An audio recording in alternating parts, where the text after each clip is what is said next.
नमस्कार साथियों, आप सभी का हार्दिक स्वागत और अभिनंदन।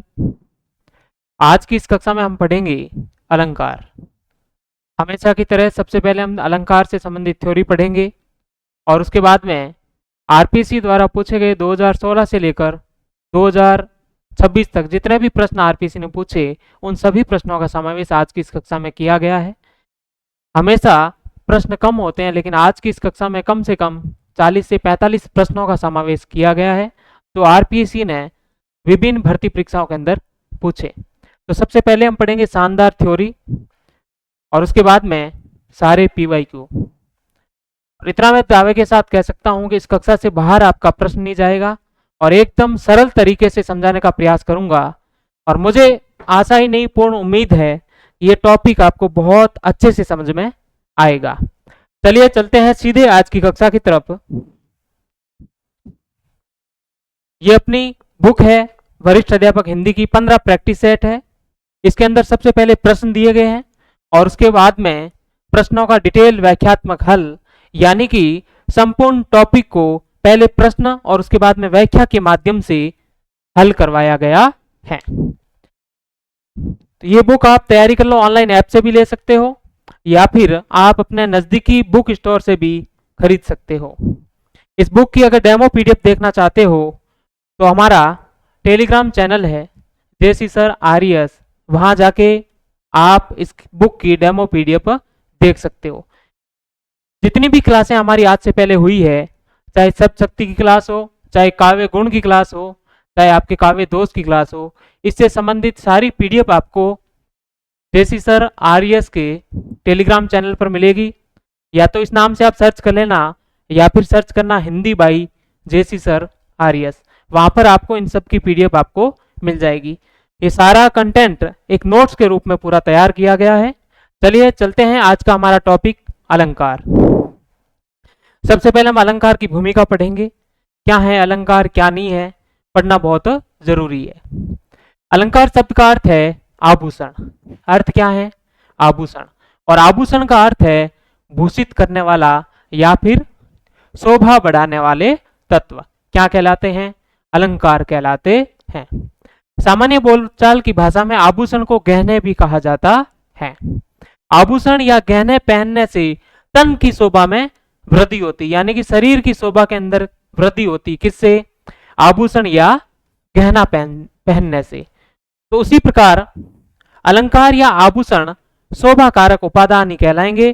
जिस प्रकार आभूषण धारण करने से तन की शोभा बढ़ती है, उसी प्रकार काव्य में अलंकारों के प्रयोग से काव्य की शोभा में क्या होती है? वृद्धि होती है। क्या होती है? वृद्धि होती है। किससे? अलंकारों के प्रयोग से। याद रखिएगा, ये बेसिक जानकारी है। अलंकार की परिभाषा देखिए, अलम करोति इति अलंकारः। आभूषित करने वाले या शोभा बढ़ाने वाले उपादान क्या कहलाते हैं? अलंकार कहलाते हैं। आभूषित करने वाले या शोभा बढ़ाने वाले, शब्द याद रखना, शोभा बढ़ाने वाले उपादान क्या कहलाते हैं? अलंकार। फिर आपके भामह ने एक परिभाषा दी है, आचार्य भामह ने, वक्राभिधेय शब्दों रिक्ता शब्दों रिष्टा वाचा अलंकृति। शब्द और अर्थ की विचित्रता मतलब वैशिष्ट्य ही क्या है? अलंकार है। शब्द और अर्थ का वैचित्र्य ही क्या है? अलंकार है। ये परिभाषा किसने दी? भामह ने। अगर आपका अलंकार संप्रदाय अगर टॉपिक में होता तो निश्चित रूप से इस परिभाषा से आपका प्रश्न बनता। यहां से आपका प्रश्न नहीं बनेगा, किसी भी हालत में आपके एग्जाम में यहां से प्रश्न बनने की कोई संभावना नहीं है। चलिए, एक परिभाषा है, दंडी की परिभाषा है, काव्य शोभाकरान धर्मान अलंकारान प्रचक्षते। अलंकारान प्रचक्षते, यानी काव्य को शोभा प्रदान करने वाले धर्म क्या कहलाते हैं? अलंकार कहलाते हैं। अब अलंकार के लक्षण क्या है, परिभाषा किस प्रकार बन सकती है, या कथन आपसे किस प्रकार पूछा जा सकता है, ये 4-5 लाइनें आपको याद रखनी है। काव्य में शोभा लाने वाले या उसे सौंदर्य प्रदान करने वाले तत्व क्या कहलाते हैं? अलंकार कहलाते हैं। अलंकार काव्य की शोभा उत्पन्न नहीं करता, अपितु काव्य की शोभा क्या करते हैं? बढ़ाते हैं। और आपके वहां लाइन आएगी कि अलंकार काव्य की शोभा उत्पन्न करता है, तो वो लाइन क्या हो जाएगी आपकी, गलत हो जाएगी, याद रखिएगा। कथन कथन या अभिव्यक्ति को अधिक विशिष्ट बनाने वाले साधनों को हम क्या कहेंगे, अलंकार कहेंगे। कोई भी काव्य हो या फिर कथन हो या अभिव्यक्ति हो, उसको अधिक विशिष्ट बनाने वाले साधनों को क्या कहेंगे, अलंकार। अभिव्यक्ति में असाधारणता लाने वाले प्रकार को हम क्या कहेंगे, अलंकार। अभिव्यक्ति में साधारणता नहीं, असाधारणता, विचित्रता लाने वालों प्रकारों को हम क्या कहेंगे, अलंकार। उक्ति वैचित्र्य लाने वाले विधान को हम क्या कहेंगे, अलंकार। उक्ति या कथन के अंदर वैचित्र्य लाने वाले विधान को हम क्या कहेंगे, अलंकार। ये थे अलंकार के लक्षण। आपको पूछा जा सकता है अलंकार से संबंधित कौन सा कथन सत्य है, कौन सा कथन असत्य है, तो इन 5 लाइनों से बाहर आपसे कुछ भी नहीं पूछेंगे। चलिए, अलंकार के भेद और उपभेद। आपके सिलेबस में कौन कौन से वही अलंकार मैंने यहां पर लिखे हैं। सबसे पहले अलंकार के भेद। सामान्यतः अलंकारों के 3 भेद है। सामान्यतः, लाइन क्या बोल रहा हूं, सामान्यतः अलंकारों के 3 भेद। कौन कौन से, शब्दालंकार, दूसरा अर्थालंकार, तीसरा उभय अलंकार। शब्दालंकार 2 हमारे सिलेबस में है, एक है यमक और दूसरा है श्लेष। अर्थालंकार के अंदर 2 प्रकार के अलंकार हमारे सिलेबस में है, वो ही आपसे पूछे जाएंगे। सबसे पहले अर्थालंकारों में साम्य मूलक या सादृश्य मूलक अलंकार, उसके अंदर उपमा, उत्प्रेक्षा, संदेह, रूपक, भ्रांतिमान, अपनौति, ये सारे अर्थालंकार है। और अर्थालंकार में भी कौन सी श्रेणी, साम्य मूलक या सादृश्य मूलक अलंकार। फिर आपके विरोध मूलक अलंकार, ये भी आपके अर्थालंकार है। असंगति, विभावना, विरोधाभास और अतिशयोक्ति, ये अलंकार कैसे, अर्थालंकार कौन सी श्रेणी के, विरोध मूलक श्रेणी के। इतना आपको ध्यान रखना है। चलिए, पहला अलंकार है आज का हमारा यमक, जो आपके सिलेबस में है। प्रश्न आपका यहीं से बनेगा। देखिए, यमक का शाब्दिक अर्थ होता है 2, यानी कि युग्म या जोड़ा। यमक का शाब्दिक अर्थ क्या होता है, 2, युग्म या फिर जोड़ा। जब कोई शब्द अनेक यानी कि 2 या 2 से अधिक बार आए, जब कोई शब्द अनेक बार आए या 2 या 2 से अधिक बार आए और अर्थ प्रत्येक बार क्या हो, भिन्न हो। ये लाइन याद रखिएगा। परिभाषा यहां से हूबहू ऐसे ही आपसे एग्जाम में पूछी जाएगी। जब कोई शब्द अनेक यानी कि 2 या 2 से अधिक बार आए, लेकिन प्रत्येक बार इसका अर्थ क्या होना चाहिए, भिन्न होना चाहिए, तो अलंकार कौन सा होगा, यमक अलंकार होगा। हमने पढ़ी थी अभिधा शब्द शक्ति, और जहां भी आपको यमक अलंकार दिखे वह शब्द शक्ति कौन सी, अभिधा शब्द शक्ति। अगर आपने शब्द शक्ति वाला टॉपिक, काव्य गुण वाला टॉपिक, काव्य दोष वाला टॉपिक नहीं देखा है तो जरूर जाके देखिएगा। शानदार आनंद आने वाला आपको उन टॉपिक को पढ़ने के बाद। तो जब कोई शब्द अनेक बार आए लेकिन प्रत्येक बार उसका अर्थ क्या हो, भिन्न हो, वह यमक अलंकार। मैंने बताया था सजना है मुझे सजना के लिए। यहाँ सजना मतलब सजना संवरना, यहाँ सजना मतलब अपने स्वामी के लिए, पति के लिए। दूसरी परिभाषा किस प्रकार पूछी जा सकती, देखिए, काव्य में जहां शब्द की 2 या 2 से अधिक बार पुनरावृत्ति होती है और प्रत्येक बार अर्थ में क्या आती है, भिन्नता आती है, वह अलंकार कौन सा, यमक। और एक उदाहरण, हरि ने नारद को हरि रूप दिया। हरि मतलब विष्णु ने नारद को हरि मतलब बंदर, बंदर का रूप दिया। हरि का यहां मतलब क्या होगा, विष्णु, और यहां हरि का मतलब बंदर। ये दोनों शब्दों की आवृत्ति हुई और दोनों बार अर्थ क्या, भिन्न भिन्न। कभी कभी पूरा शब्द दोबारा न आकर, याद रखिएगा ये लाइन भी, कभी कभी पूरा शब्द दोबारा न आकर उस शब्द का कुछ अंश दोबारा आता है, उस शब्द का कुछ अंश दोबारा आता है। उस अवस्था में भी कौन सा अलंकार होता है, यमक अलंकार होता है। इसका उदाहरण मैं आगे आपको बताऊंगा। उदाहरण देखिए यमक अलंकार का, मूर्ति मधुर मनोहर देखी, भयउ विदेह विदेह विषय की। यहाँ विदेह शब्द में शब्द 2 बार आया है। पहली बार विदेह का अर्थ है राजा जनक, और दूसरी बार विदेह का अर्थ है दे रहित या दे की सुधी भूला हुआ। तो इस प्रकार इस उदाहरण के अंदर अलंकार कौन सा, यमक। ये उदाहरण आपसे पूछा जा सकता हैं। चलिए अन्य उदाहरण देखिए। वही उदाहरण मैंने इस कक्षा के अंदर शामिल किए हैं जो आपसे एग्जाम में पूछे जा सकते हैं। कौन कौन से पूछे जा सकते हैं वो सारे उदाहरण मैंने आपको इस कक्षा के अंदर शामिल किए हैं। देखिए, 3 बेर खाती थे वे 3 बेर खाती है। ये बेर शब्द की 2 बार आवृत्ति हुई है और दोनों बार इसका अर्थ क्या है, अलग अलग। यानी पहले 3 बार खाती थी वे 3 बेर खाती, और अब वो 3 बेर खाती, केवल एंड केवल मात्र 3 बेर। मारवाड़ का एक प्रसिद्ध फल है कौन सा, जिसे हम नाम देते हैं बेर।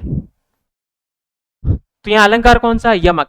कदम्ब के पुष्प, कदम्ब की छटा, यहाँ कदम्ब शब्द की 2 बार पुनरावृत्ति हुई है और पहले बार कदम्ब का अर्थ है आपके एक पेड़ का नाम और दूसरे कदम्ब का अर्थ है समूह है। और तीसरा उदाहरण देखिए, यों पर्दे की इज्जत परदेसी के हाथ बिकानी थी। मैंने क्या कहा, पिछली लाइन पढ़िए आप, कभी कभी पूरा शब्द दोबारा नहीं आकर उस शब्द का कुछ अंश दोबारा आता, उस अवस्था में भी कौन सा अलंकार होता है, यमक। यहाँ देखिए ये शब्द, ये पूरा शब्द और इधर ये उस शब्द का थोड़ा सा अंश, इस प्रकार भी कोई आ जाए, या कुमोदिनी देखिए या मोदिनी देखिए, इस प्रकार भी आ जाए तो भी अलंकार कौन सा होगा, यमक अलंकार होगा। ये पर्दे शब्द के अंदर यमक अलंकार है। पहला पर्दा मतलब स्वतंत्र और सार्थक शब्द है और दूसरा पर्दा मतलब परदेसी शब्द का अंश है। यानी कि पर्दा मतलब घूंघट को हम कहते हैं, आवरण को कहते हैं। पहले पर्दे का अर्थ है घूंघट या आवरण और दूसरा शब्द आपके परदेसी मतलब विदेशी या फिर कोई बाहरी व्यक्ति। चौथा उदाहरण आपके सामने, कुमोदिनी मानस मोदिनी कहीं, या मोदिनी का यमक है। पहला मोदिनी कुमोदिनी शब्द का अंश है एवं दूसरा स्वतंत्र शब्द है। कुमोदिनी शब्द का अर्थ होता है कुमुदनी का पुष्प, यानी कि सफेद पुष्प, कमल का सफेद पुष्प। और दूसरा जो मोदिनी है उसका अर्थ है आपके प्रसन्नता देने वाली।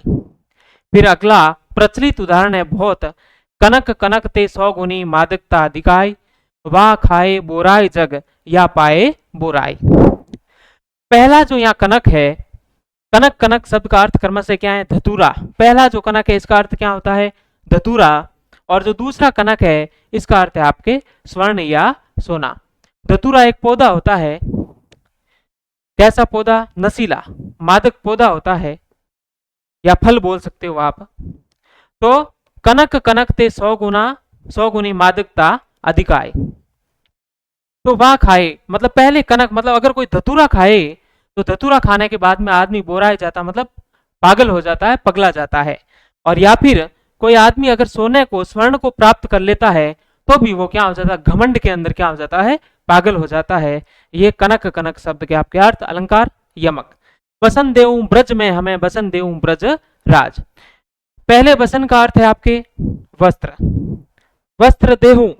फिर क्या कहते हैं, ब्रज में हमें वसन देऊ ब्रजराज, और ब्रज में हमें बसने या रहने के लिए क्या दो, स्थान दो, ब्रजराज। तो यहाँ दोनों बसन का शब्द, दोनों बसन शब्द का अर्थ क्या, अलग अलग। अलंकार कौन सा, यमक।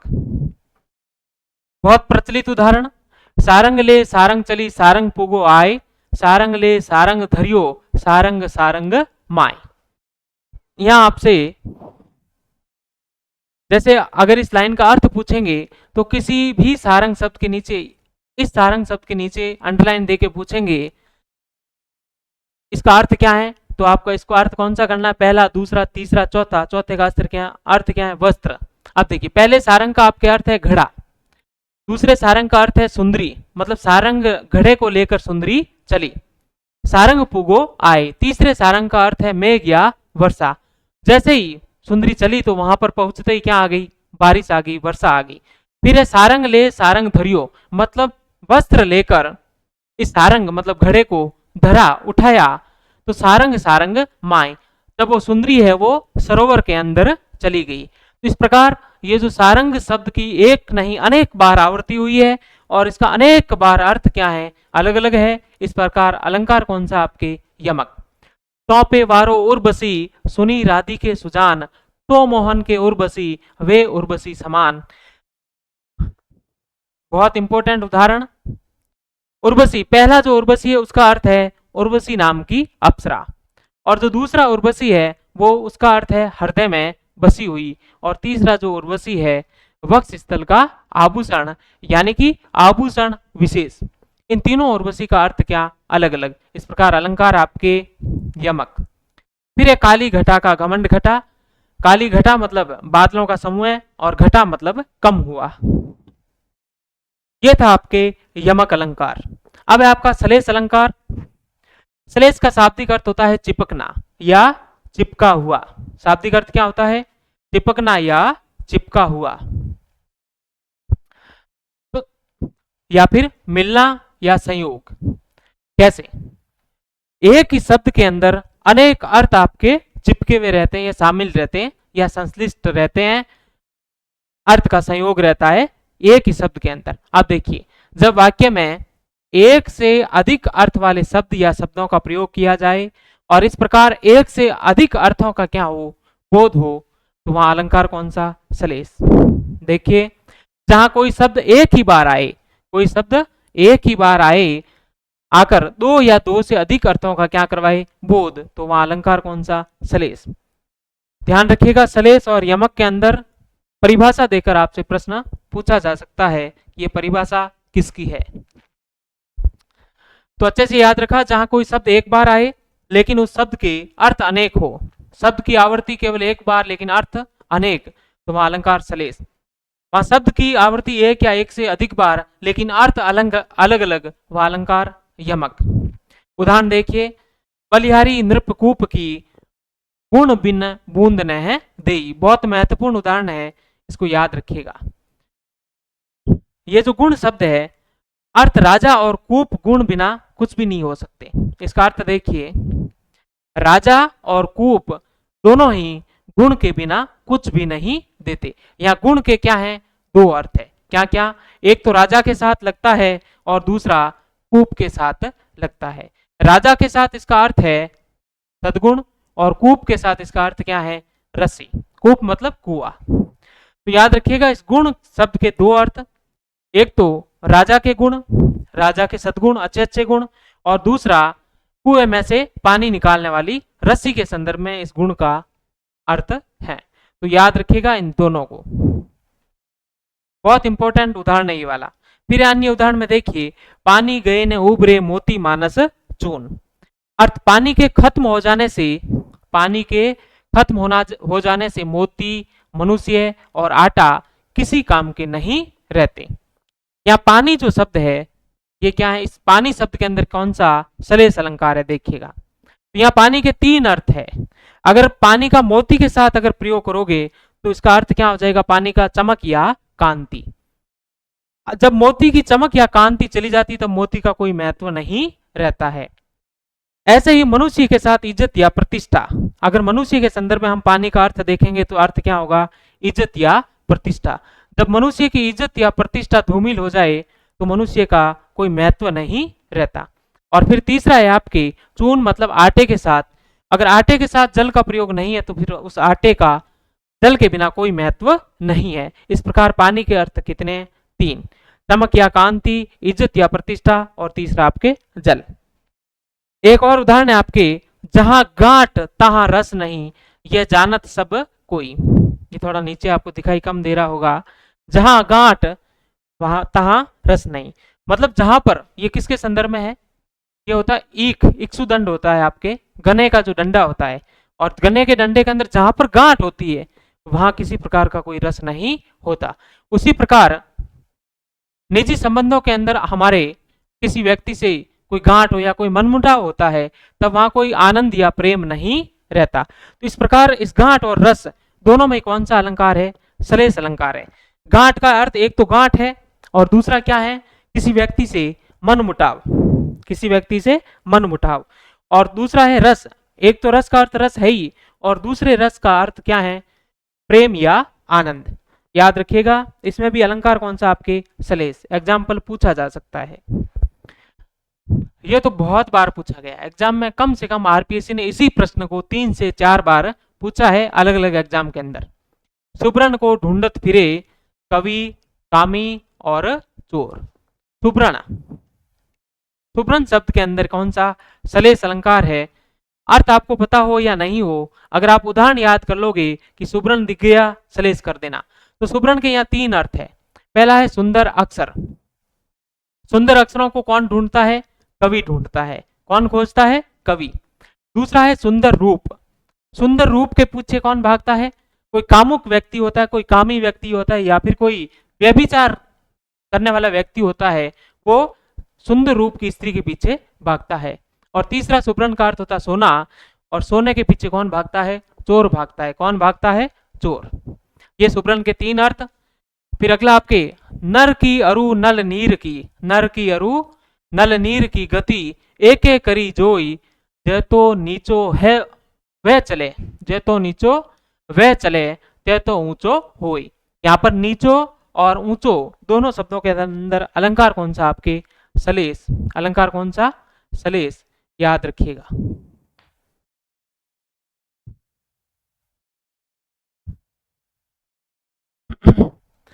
तो नीचो, नीचो का अर्थ होता है गहरा, और दूसरा अर्थ क्या होता है?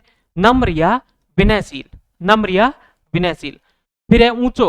ऊंचो शब्द का अर्थ होता है, एक तो होता है ऊपर उठा हुआ, और दूसरा क्या होता है? उन्नत या बड़ा। अब देखिए, अगर हम नर मतलब मनुष्य के संदर्भ में देखें, पहले आप नल के संबंध में देख लो, नल और जल के संबंध, या फिर मनुष्य के संदर्भ में देखिए। मनुष्य के संदर्भ में मनुष्य जितना अधिक विनम्र और सरल स्वभाव का होता है, वह समाज में उतना ही अधिक सम्मान और ऊंचाई को प्राप्त करता है। इसका अर्थ यह है। किसके संदर्भ में? मनुष्य के संदर्भ में।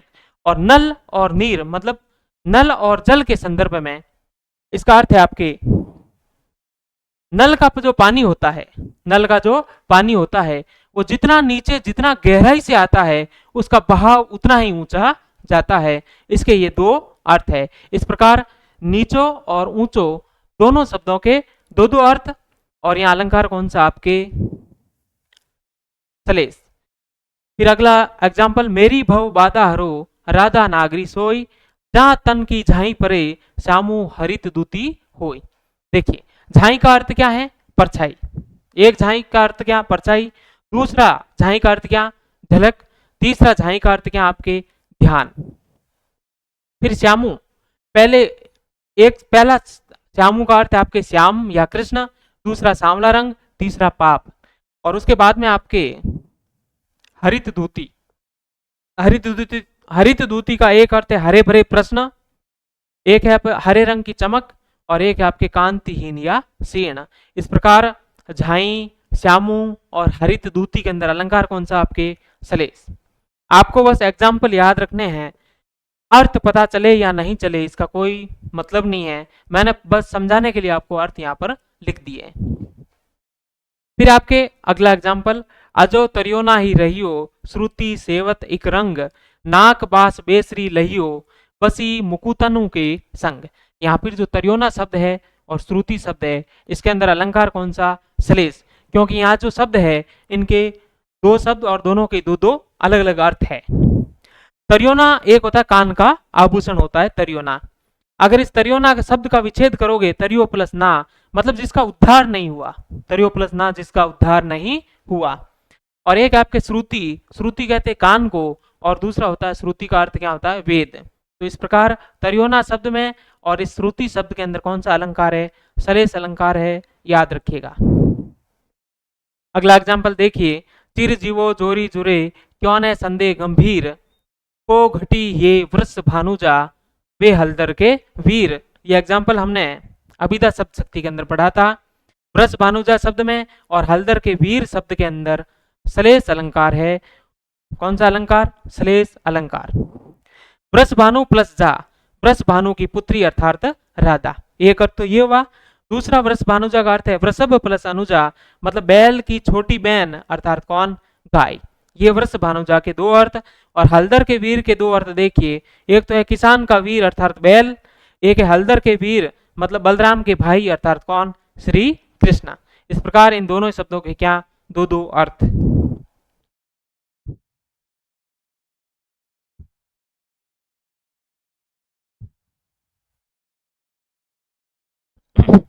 अगला अलंकार है आपके उपमा। कौन सा अलंकार? उपमा अलंकार। उपमा का सामान्य अर्थ है समानता या तुलना। याद रखिएगा, परिभाषा के अंदर भी यही दोनों शब्द आपको देखने को मिलेंगे, समानता या किसी से तुलना। अर्थात उपमा में किसी एक वस्तु को दूसरी वस्तु के समान बताया जाता है। याद रखिएगा, एक वस्तु को दूसरी वस्तु के समान बताया जाता है, या दूसरे शब्दों में कहें तो एक वस्तु की तुलना किसी दूसरी वस्तु से की जाती है। वह अलंकार कौन सा? उपमा अलंकार। एक वस्तु की तुलना दूसरी वस्तु से की जाती, वह अलंकार उपमा। मतलब उपमेय को उपमान के समान बताया जाता है। ये समान शब्द याद रखिएगा, उपमेय को उपमान के समान बताया जाता है। जैसे मुख है वो कमल के समान क्या है? सुंदर है। ये मुख तो है आपके उपमेय, और ये कमल है वो क्या है? उपमान है। अब उपमेय और उपमान क्या होते हैं ये आपको बहुत अच्छे से पता है, फिर भी बता दूं। उपमेय जो आपके सामने प्रस्तुत रहता है, जो उपस्थित रहता है। उपमान जो अप्रस्तुत रहता है, जो अनुपस्थित रहता है, वो आपके उपमान। देखिए, मुख कमल के समान सुंदर है। कथन के अंदर आपको दिया गया मुख मतलब एक वस्तु है, उसकी समानता या तुलना दूसरी वस्तु कमल से की गई है। अतः यहाँ कौन सा अलंकार? उपमा अलंकार। परिभाषा देखिए, जहां किसी वर्णित या प्रस्तुत वस्तु, वर्णित या प्रस्तुत वस्तु की उसके किसी विशेष गुण, क्रिया, स्वभाव आदि की समानता के आधार पर किसी अन्य मतलब अप्रस्तुत वस्तु से क्या समानता स्थापित की जाती है।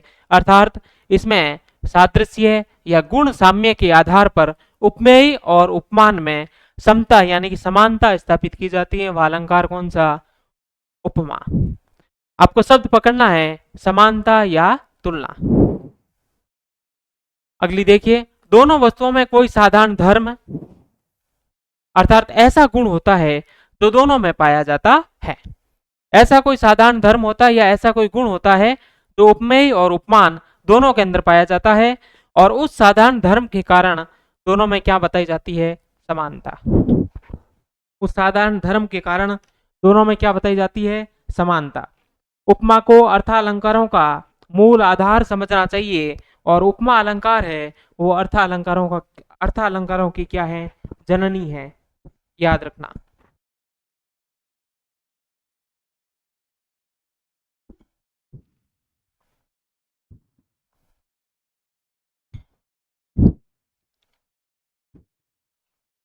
चलिए, उपमा के 4 अंग होते हैं। यहां से आपका प्रश्न बनता है एग्जाम के अंदर। उपमेय क्या होता है?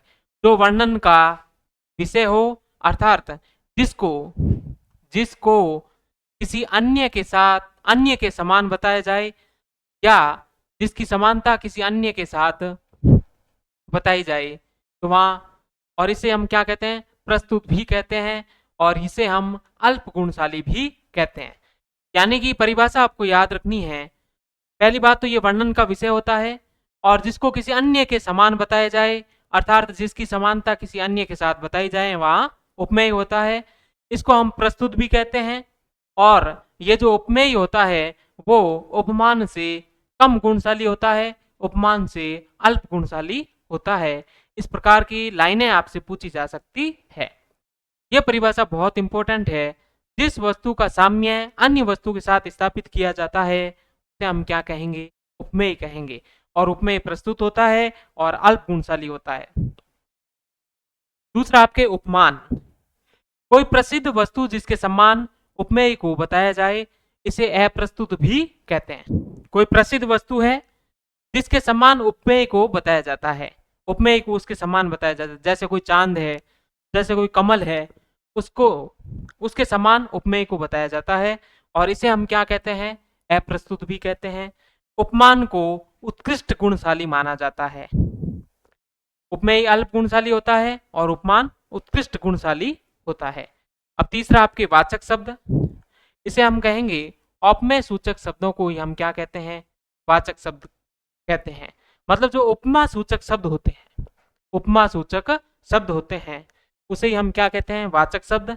और वह शब्द जिसके द्वारा उपमेय और उपमान में क्या बताई जाए? समानता बताई जाए। Very important. इस प्रकार लाइन देके भी पूछा जा सकता है आपके कि वह शब्द जिसके द्वारा उपमेय और उपमान में क्या बताई जाए, समानता, क्या कहलाते हैं, वाचक शब्द। उपमा अलंकार की अगर आपको पहचान करनी है, ये शब्द आप रट लेना, ये शब्द आप याद कर लेना। सम, समान, सदृश, सरिस, सा, सी, दो, दिमी, ज्यों, इव, यथा, तुल्य, ऐसे वाचक शब्द आपको जहां भी जिस काव्य में दिखे वह अलंकार कर देना, उपमा। और चौथा है आपके साधारण धर्म, वह गुण या क्रिया जो उपमेय और उपमान दोनों में हो, वह गुण या क्रिया जो उपमेय और उपमान दोनों में हो और जिसके कारण दोनों में क्या बताई जाती है, समानता बताई जाती है, जिसके कारण दोनों में समानता बताई जाती है, अर्थात जिस गुण के कारण उपमेय और उपमान में साम्य स्थापना हो, वहां वो क्या कहलाता है, साधारण धर्म कहलाता है। क्या कहलाता है, साधारण धर्म। अभी हम उदाहरण से समझेंगे चारों को, उदाहरण से समझते ही आपको ये चारों की परिभाषाएं आराम से याद हो जाएगी। देखते हैं उदाहरण। उदाहरण है आपके सामने, मुख कमल के समान सुंदर है, मुख कमल के समान सुंदर है, या मुख उपमेय है और वो क्या है, प्रस्तुत है। दूसरा है कमल उपमान है और वो क्या है, अप्रस्तुत है। मुख उपमेय, कमल उपमान, और फिर है समान जो शब्द है ये क्या है, वाचक शब्द है, ये क्या है, वाचक शब्द। और ये जो सुंदर है वो क्या है, साधारण धर्म है। ये सुंदर जो है ये दोनों के अंदर समान गुण है, मुख और कमल ये दोनों में क्या है, समान गुण है, तो ये क्या कहलाएगा, साधारण धर्म कहलाएगा। समझ में आया आपको, क्या होता है उपमेय, क्या होता है उपमान, क्या होता है वाचक शब्द और क्या होता है साधारण धर्म। उम्मीद करता हूं आपको ये बहुत अच्छे से समझ में आया होगा। फिर दूसरा उदाहरण देखिए, सुनी सुरसरी सम पावन वाणी, सुनी सुरसरी सम पावन वाणी, या वाणी उपमेय है, प्रस्तुत है, ये जो वाणी है वो क्या है, उपमेय है। सुरसरी मतलब गंगा, ये क्या है, उपमान है, ये क्या है, उपमान है, अप्रस्तुत है। उसके बाद में ये जो पावन है, पावन पवित्र, ये क्या है आपके, साधारण धर्म है, क्या है, साधारण धर्म। और ये जो सम है या सम्मान, ये वाचक शब्द है आपके, ये क्या है, वाचक शब्द है, याद रखिएगा। ये जो पावन है ये वाणी और सुरसुरी दोनों के अंदर क्या है, समानता है, स्थापित करता है, इसलिए ये कौन सा, साधारण धर्म है। अब आपके उपमा के भेद कितने, तीन। कितने भेद होते हैं, उपमा के तीन भेद होते हैं, याद रखिएगा, पूछा जा सकता है। सबसे आसान प्रश्न, निम्नलिखित में से उपमा का भेद नहीं है, याद रखिएगा, पूर्ण उपमा, पूर्णोपमा, लुप्तोपमा और मालोपमा। अलग से प्रश्न आज तक नहीं पूछा गया, ये उदाहरण पूर्णोपमा का है या लुप्तोपमा का है या मालोपमा का है। आप कोशिश भी मत करना इनको याद करने की, आप तो इतना याद कर लेना कि उपमा के भेद कितने, तीन, और तीनों के नाम। एग्जाम्पल अगर पूछा जाएगा तो सीधा पूछा जाएगा, जैसे उदाहरण देख रहे हो आप, शशि सो उज्ज्वल तीय वदन पल्लव सो मृदु पानी, इसके अंदर कौन सा अलंकार कर देना आप, उपमा अलंकार। भेद आपसे आज तक आरपीसी ने नहीं पूछा और ना आपसे पूछा जाएगा, विश्वास आपको मेरे ऊपर करना पड़ेगा। पहला आप देखिए पूर्णोपमा, जब उपमा में उपमेय, उपमान, वाचक शब्द और साधारण धर्म, इन चारों शब्दों का क्या हो, उल्लेख हो, तब कौन सा होगा, पूर्ण उपमा अलंकार होगा। यानी कि इसके जो चार उपमेय, उपमान, वाचक शब्द और साधारण धर्म है, इन चारों शब्दों का क्या होना चाहिए, उल्लेख होना चाहिए। उदाहरणार्थ, मुख कमल जैसा सुंदर है, ये चारों शब्द अलंकार पूर्ण उपमा। इस उदाहरण में हम देख सकते हैं कि उपमा के चारों अंग, उपमा के अंग कितने हैं, चार। ऐसा भी प्रश्न बन सकता है, कौन कौन से, उपमेय, उपमान, वाचक शब्द और साधारण धर्म। और इस उदाहरण के अंदर उपमा के चारों अंग विराजमान हैं, अर्थात इसमें उपमेय मुख, उपमान कमल, वाचक शब्द जैसा और साधारण धर्म सुंदर हैं। चारों अंगों से पूर्ण होने के कारण यहाँ पूर्ण उपमा अलंकार है। दूसरा एग्जाम्पल, शशि सो उज्ज्वल तीय वदन, यहाँ देखिए, ये जो वदन और पल्लव सो मृदु पानी, ये पल्लव सो मृदु पानी, एक इधर ये हो गया, एक इधर हो गया, इन दोनों के अंदर पूर्ण उपमा अलंकार है। कैसे, ये जो वदन है ये वदन उपमेय, शशि उपमान, सो वाचक शब्द और उज्ज्वल साधारण धर्म, इधर आप देख सकते हो पल्लव सो मृदु पानी, पानी कहते हैं हाथ को, पानी उपमेय, और पल्लव जो है उपमान। ये जो सो शब्द है, सो वाचक शब्द है, और मृदु मतलब मुलायम, और ये आपके है आप क्या, साधारण धर्म। इस प्रकार इसके अंदर भी कौन सा अलंकार, पूर्णोपमा।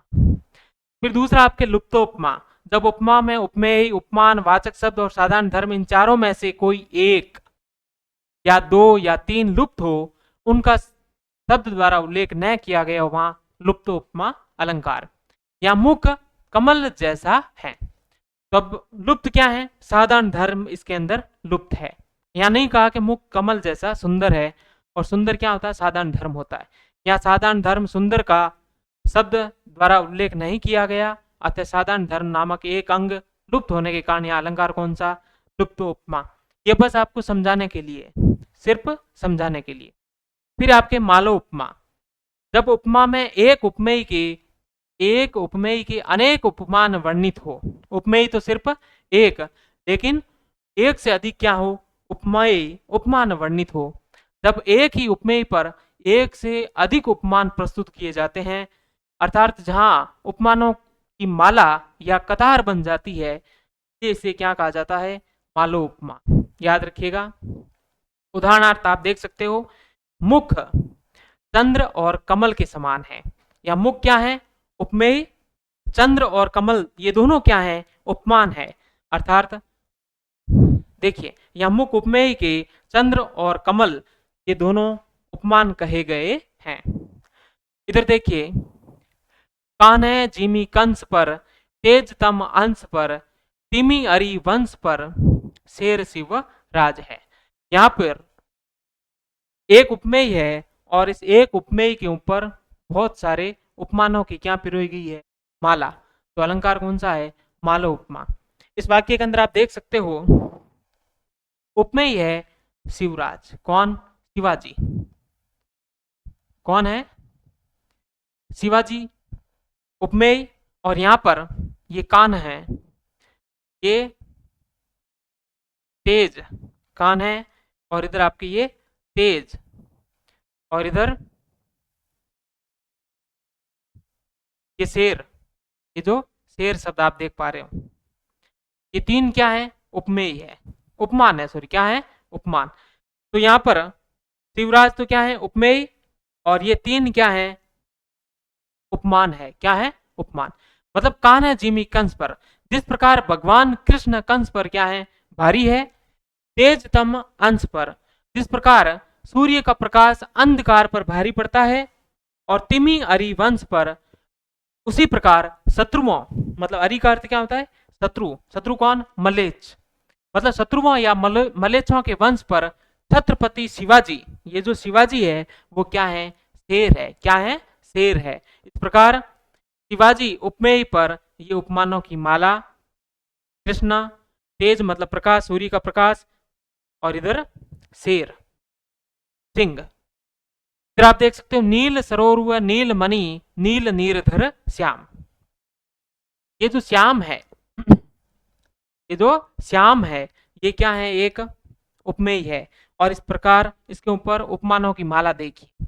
ये नील सरोवर मतलब नीला तालाब, नील मणि नीला मणि, और उसके बाद में नील नीरधर नीले बादल, नीले बादल, और वो किसके समान, श्याम वर्ण के समान, मतलब श्याम वर्ण के समान दिखाई देते हैं।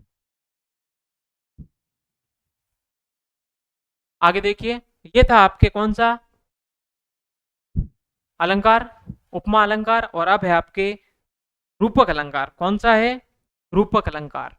जब एक वस्तु पर दूसरी वस्तु का आरोप किया जाता है, शब्द मिलेगा आपको आरोप, क्या मिलेगा, आरोप किया जाए, अर्थात जब एक वस्तु को दूसरी वस्तु का रूप दिया जाए तो वह अलंकार कौन सा, रूपक अलंकार। परिभाषा पूछी जाती है, बहुत बार एग्जाम में पूछी भी गई है, आपको याद रखना है इसको विशेष। देखिए, जहां उपमेय में उपमान का निषेध रहित अभेद आरोप किया जाता है, यहां शब्द क्या लिखा हुआ है, निषेध रहित। अगर शब्द आता निषेध सहित तो अलंकार कौन सा हो जाता, अपन होती। कौन सा हो जाता, अपन होती। तो जहां उपमेय में उपमान का निषेध रहित अभेद आरोप किया जाता वह अलंकार कौन सा? रूपक अलंकार। ये लाइन आपको जरूर ध्यान रखनी है।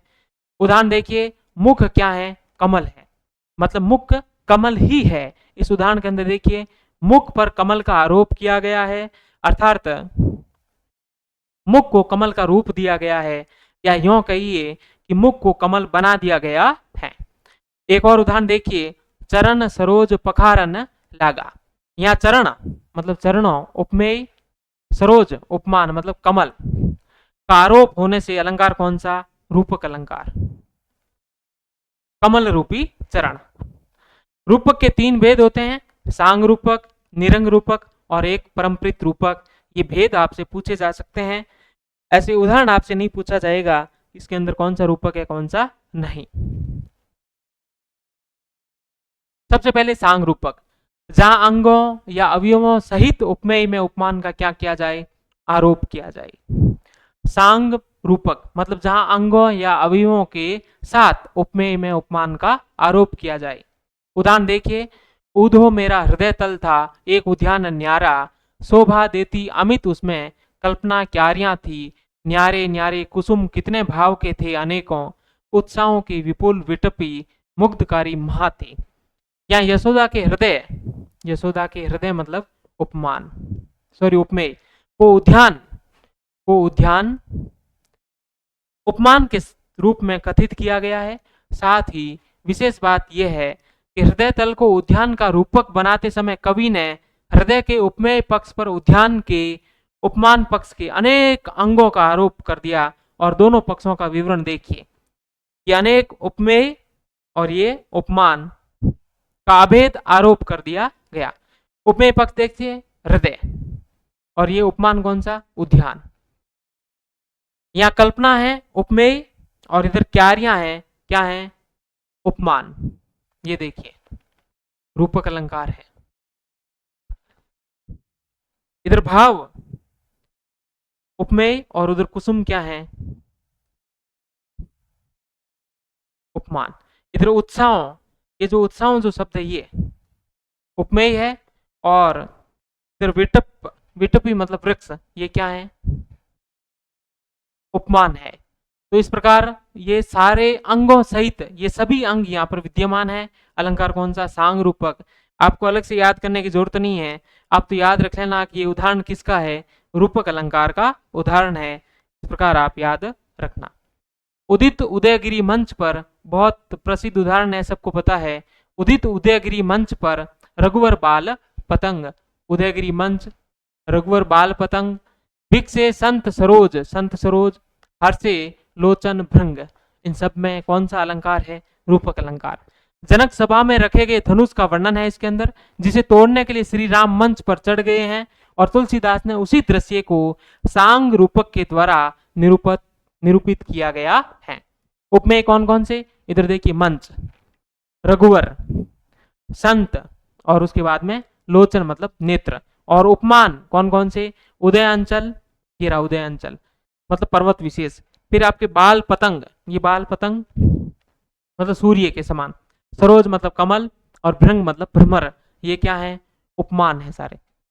ऐसे कोई नहीं पूछेंगे कि इसमें उपमेय कौन सा है, उपमान कौन सा है। आपसे बस उदाहरण पूछेंगे और अलंकार कर देना कौन सा? रूपक अलंकार। इधर देखिए, नारी कुमुदिनी अवधसर, ये नारी को किसके समान बताया गया? कुमुदिनी के समान। अवध मतलब अयोध्या के किसके समान बताया गया? सर के समान मतलब तालाब के समान। फिर रघुपति मतलब राम के विरह को किसके समान? दिनेश मतलब सूर्य के समान। फिर इधर ये राम को किसके समान? चंद्रमा के समान बताया गया। इस उदाहरण में वनवास की अवधि बीतने पर जब राम अयोध्या लौटे तो उन्हें देखकर अवध की नारियां किस प्रकार प्रसन्न हुई, उसका वर्णन किया गया है। उपमेय देखिए, अवध, नारी, रघुपति विरह और राम। और उपमान कौन कौन से? तालाब, कुमुदिनी मतलब कमल, और दिनेश मतलब सूर्य, और राकेश मतलब चंद्रमा। ये उपमान और उपमेय और उपमान देखिए। फिर चौथा है उदाहरण, बीती विभावरी जागरी, अंबर पनघट में डुबो रही, तारा घट उषा नागरी। इन शब्दों के अंदर क्या? अंबर पनघट, तारा घट, उषा नागरी रूपक अलंकार है इनके अंदर। आप याद रखिएगा इस प्रकार। उपमेय नागरी, पनघट और घट, उपमान उषा, अंबर और तारा, ये क्या है? उपमान और उपमेय। अलंकार कौन सा? रूपक। फिर आपके निरंग रूपक, ये चारों एग्जाम्पल थे किसके थे? सांग रूपक के थे। ऐसा अलग से नहीं पूछे जाते, फिर भी थोड़ा ध्यान रख लेना। अब देखिए निरंग रूपक, जब केवल उपमान का आरोप उपमेय पर किया जाए, जब केवल उपमान का आरोप उपमेय पर किया जाए, अर्थात उपमेय को उपमान बनाया जाए पर उपमान के अंगों के साथ न, अंग साथ में नहीं होने चाहिए। जैसे अवधेश के बालक चारी सदा तुलसी मन मंदिर में विहरे। अंग कौन कौन से? अभी हमने पढ़े, उपमा के अंग पढ़े थे ना, 4 अंग।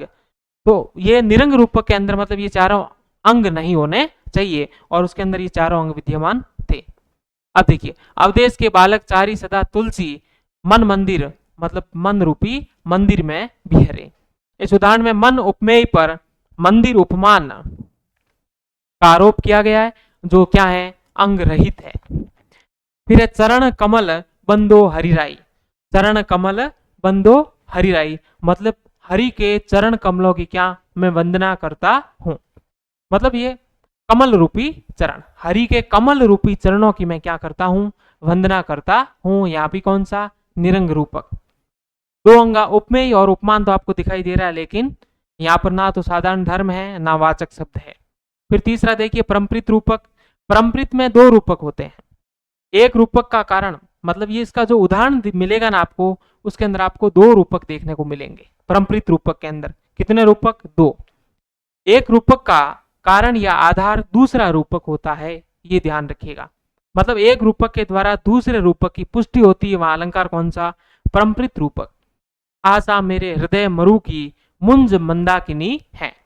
यहाँ 2 परंपराबद्ध रूपक है। कितने रूपक? 2। कौन कौन से? एक तो हृदय और दूसरा मरु, तथा दूसरा जो है, एक तो है आपके हृदय और मरु का, और दूसरा है आपके आशा और मंदाकिनी का। आशा और मंदाकिनी का।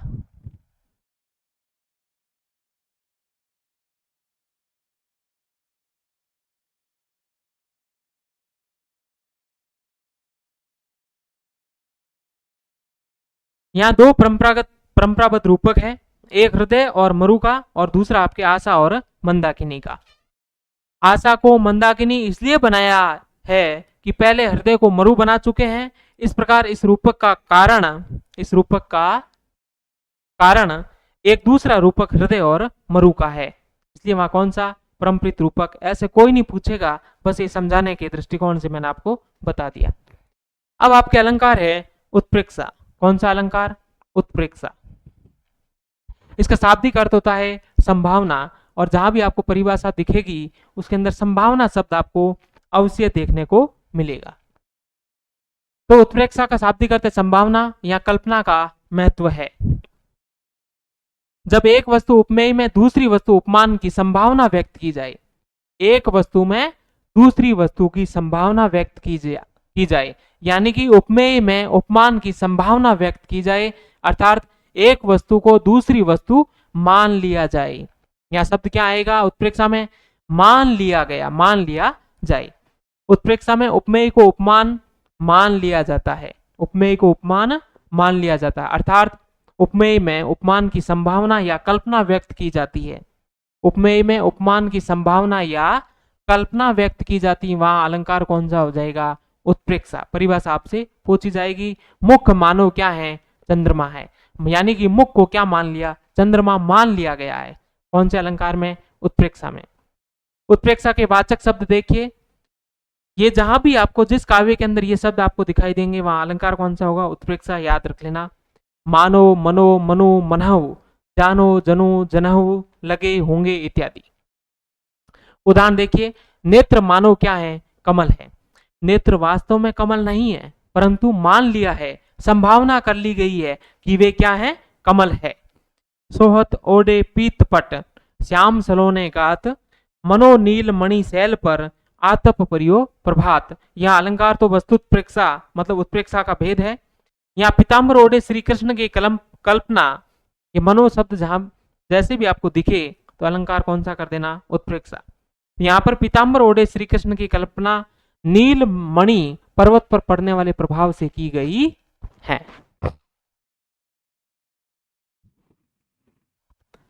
उत्प्रेक्षा के भेद कितने? 3।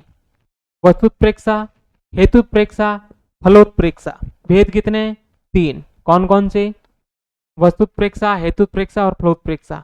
वस्तुत्प्रेक्षा में देखिए, मतलब एक वस्तु के अंदर दूसरी वस्तु की संभावना या कल्पना की जाती है, यानी कि एक वस्तु को दूसरी मान लिया जाता है। लसत मंजू मुनि मंडली मध्य सिए रघुचंद ज्ञान सभा जनु, ये जनु शब्द देखिए, जनु तनु धरे भक्ति सचिदानंद। या मुनि मंडली में ज्ञान सभा की और सीताराम में भक्ति एवं सचिदानंद की संभावना की गई है। मुनि मंडली में किसकी? ज्ञान सभा की। और सीताराम में भक्ति एवं सचिदानंद की संभावना मान ली गई है। अलंकार कौन सा? वस्तुत्प्रेक्षा। अन्य उदाहरण देखिए, हर की हृदय दशरथपुर आई जनु ग्रह दशा दुसह दुखदाई। यहाँ सरस्वती को अयोध्या की दुसह ग्रह दशा माना है। दुसह मतलब जो दुख की जो ग्रह दशा है, उसको किस कारण किसको माना? सरस्वती को माना। किसको माना है? सरस्वती को। तो आप तो इतना ध्यान रख लेना, जनु मनु मानो मनु शब्द जहां भी आपको दिख जाए, अलंकार कौन सा कर देना? उत्प्रेक्षा कर देना। हेतुत्प्रेक्षा, हेतुत्प्रेक्षा में हेतु में हेतु की संभावना की जाती है, अर्थात जो हेतु नहीं है उसे हेतु मान लिया जाता है। हेतु है ही नहीं, मतलब कारण है ही नहीं, फिर भी उसका कारण मान लिया जाता है। हेतुत्प्रेक्षा। अरुण भय कोमल चरण। अब देखिए, अरुण भय कोमल चरण भुवि चली बेते मानु। मानु शब्द दिखा, अलंकार तो आपने कर दिया मतलब उत्प्रेक्षा, लेकिन थोड़ा अर्थ आपको पता होना चाहिए। इसमें कौन सा? हेतुत्प्रेक्षा। मतलब कोमल चरण मानो पृथ्वी पर चलने से रक्त वर्ण हो गए। मतलब अरुण का अर्थ क्या होता है? लाल। कोमल चरण है, पांव है, वो पृथ्वी पर चलने से क्या हो गए? रक्त वर्ण हो गए। यहाँ चरणों के लाल होने का हेतु पृथ्वी पर चलना माना गया है। यद्यपि यहाँ हेतु नहीं है, क्योंकि चरण पृथ्वी पर चलने से लाल नहीं हुए, वे स्वभावतः ही क्या होते हैं? लाल होते हैं। इसलिए हेतुत्प्रेक्षा अलंकार। सोवत सीता नाथ के भृगु मुनि दिनी लात भृगुकुल पति की गति हरि मनो तुमरी वह बात। राम ने परशुराम की गति का हरण कर लिया। राम ने परशुराम की गति का क्या कर लिया? हरण कर लिया। पर इसका हेतु, इसका कारण यह नहीं था कि परशुराम के पूर्वज भृगु मुनि ने विष्णु को लात मारी थी और यह बात राम को याद आ गई। मतलब यह हेतु में भी हेतु की कल्पना कर ली गई, संभावना कर ली गई। अलंकार कौन सा? हेतुत्प्रेक्षा। देख विकलता मेरी विदु भी पीला पड़ा सकी तू देख। यहां पर आपको कोई भी वाचक शब्द नहीं दिखाई दे रहा है। मानो मनु जनु आपको दिखाई नहीं। देख विकलता मेरी विदु भी पीला पड़ा सकी तू देख। अब ये सखी क्या कर रही है कि हे सखी तू देख, मेरी व्याकुलता को देखकर ये जो विदु है, ये जो चंद्रमा है, वो भी क्या पड़ गया? पीला पड़ गया। क्या वास्तव में ही नायिका की व्याकुलता को देखकर चंद्रमा पीला पड़ सकता है? नहीं पड़ा। मतलब यहाँ पर हेतु में हेतु की संभावना व्यक्त कर ली गई। और अलंकार कौन सा? हेतुत्प्रेक्षा। फिर क्या कह रहा है? अगला एक उदाहरण देखिए, वह मुख देख पांडु सा पढ़कर गया चंद्र पश्चिम की ओर। मतलब यहां बताया गया है, नायिका कह रही कि वह जो चंद्रमा है, वो चंद्रमा नायिका का मुख देखकर पांडु सा पढ़कर, मतलब पीला पढ़कर गया चंद्रमा पश्चिम की ओर। मतलब वो नायिका का मुख देखकर उसके बाद में उदास होकर या पीला पड़ के वो पश्चिम की ओर गया है। यहाँ ये कारण नहीं है। चंद्रमा वैसे ही पश्चिम की ओर जाता जाता है, ये स्वाभाविक नियम है, लेकिन यहाँ हेतु मान लिया गया। तो अलंकार कौन सा? हेतुत्प्रेक्षा। फलोत्प्रेक्षा। फलोत्प्रेक्षा में अफल में फल की संभावना व्यक्त की जाती है। अफल में किसकी? फल की संभावना।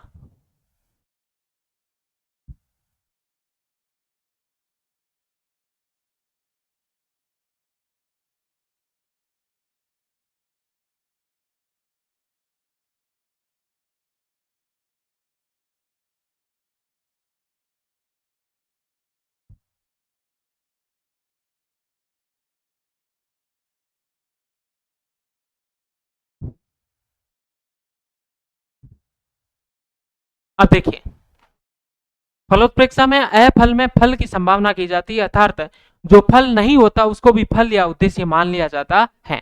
तब मुख्य समता लहन को जल सेवत जल जात। नहीं पूछा जाएगा कि अलंकार कौन सा है, लेकिन आपको याद रखना है कि भेद तीन होते हैं। मानो तुम्हारे मन की जो समता प्राप्त करने को कमल जल में खड़ा होकर क्या कर रहा है, तपस्या कर रहा है। कमल जल में एक पैर पर अर्थात कमल नाल पर खड़ा रहता है, पर इस उद्देश्य से नहीं कि मुख की समता प्राप्त करे। मुख की समता प्राप्त करना उसका उद्देश्य नहीं है। वह इस फल को ध्यान में रखकर इस प्रकार खड़ा होने का कार्य नहीं करता। ऐसी आकांक्षा न होने पर भी इसकी संभावना की गई है। अलंकार कौन सा, फलोत्प्रेक्षा। तरनी तनुजा तर तमाल तरवर बहु छाए, झुके कूल सो जल प्रसन्न हित मनऊ सुहाए। ये मनऊ शब्द यहाँ दिखाई दे रहा, अलंकार कौन सा, फलोत्प्रेक्षा। उत्प्रेक्षा यहाँ इसकी जो पहली पंक्ति, यहाँ प्रथम पंक्ति में तय वर्ण की क्या हो रही है, बार बार आवृत्ति हो रही है, यहाँ अनुप्रास अलंकार है। इस छंद की जो दूसरी पंक्ति में यहाँ वृक्ष जो है वो स्वाभाविक रूप से यमुना के जल की ओर झुक रहे हैं, पर यह बताया गया है कि वे जल स्पर्श के फल के लिए झुके हुए हैं। यहाँ क्या बताया है कि वे जल स्पर्श का फल प्राप्त करने के लिए या जल का वो पानी पीने के उद्देश्य से क्या है, वो झुके हुए हैं। ये ऐसा मान लिया गया, ऐसी संभावना व्यक्त कर ली गई, इसलिए अलंकार कौन सा, फलोत्प्रेक्षा अलंकार।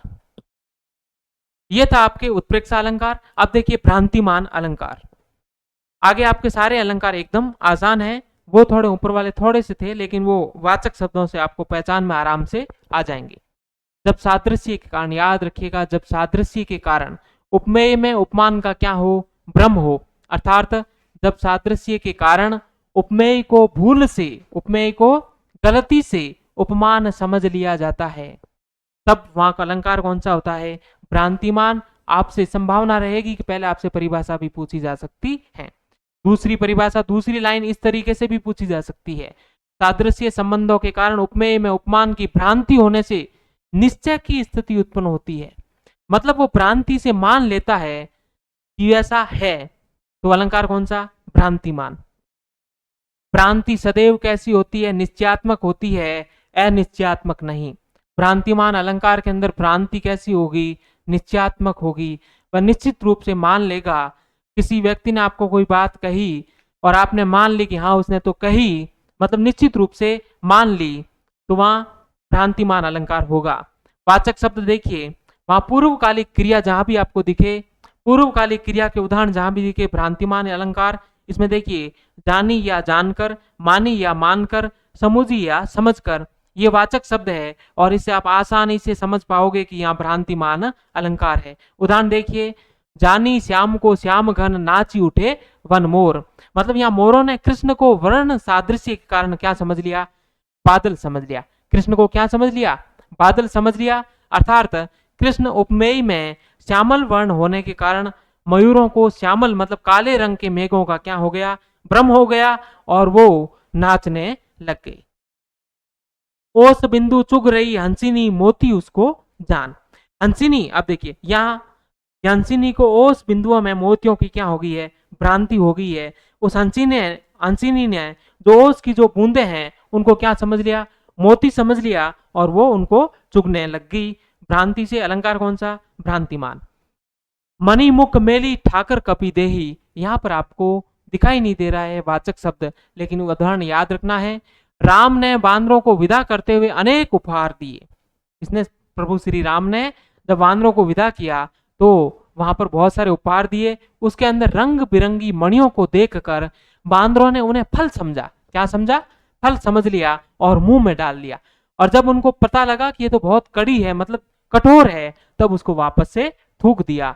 तो यहाँ पर मणि मुख मेली मतलब बांदरों ने मणि को क्या समझ लिया, फल समझ लिया और मुख के अंदर ले लिया, और फिर जैसे ही कठोर लगी तो फिर वापस उन्हें थूक दिया गया। तो अलंकार कौन सा, भ्रांतिमान।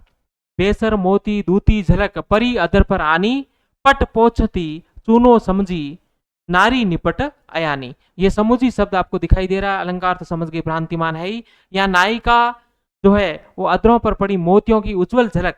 यहाँ देखिए, बेसर क्या होता है, नाक का एक आभूषण होता है। क्या, बेसर नाक का आभूषण होता है, उसके अंदर क्या है, एक मोती लगी हुआ, कुछ मोती लगे हुए हैं। उस मोतियों की जो चमक है वो नायिका के अधरों पर पड़ती है। उस मोतियों की उज्जवल झलक को वो नायिका क्या समझ लेती है, पान का चूना समझ लेती है और उसे पट मतलब अपने वस्त्रों से पोंछने का प्रयत्न करती है, पोंछने का प्रयत्न करती है, किससे, भ्रांति से। तो यह अलंकार कौन सा है, भ्रांतिमान। फिर अन्य नारी ने पास में आकर बताया कि ये तो पान का चूना है, ये कोई मोतियों, मतलब ये क्या है, ये तो मोतियों की उज्जवल झलक है, पान का चूना नहीं है।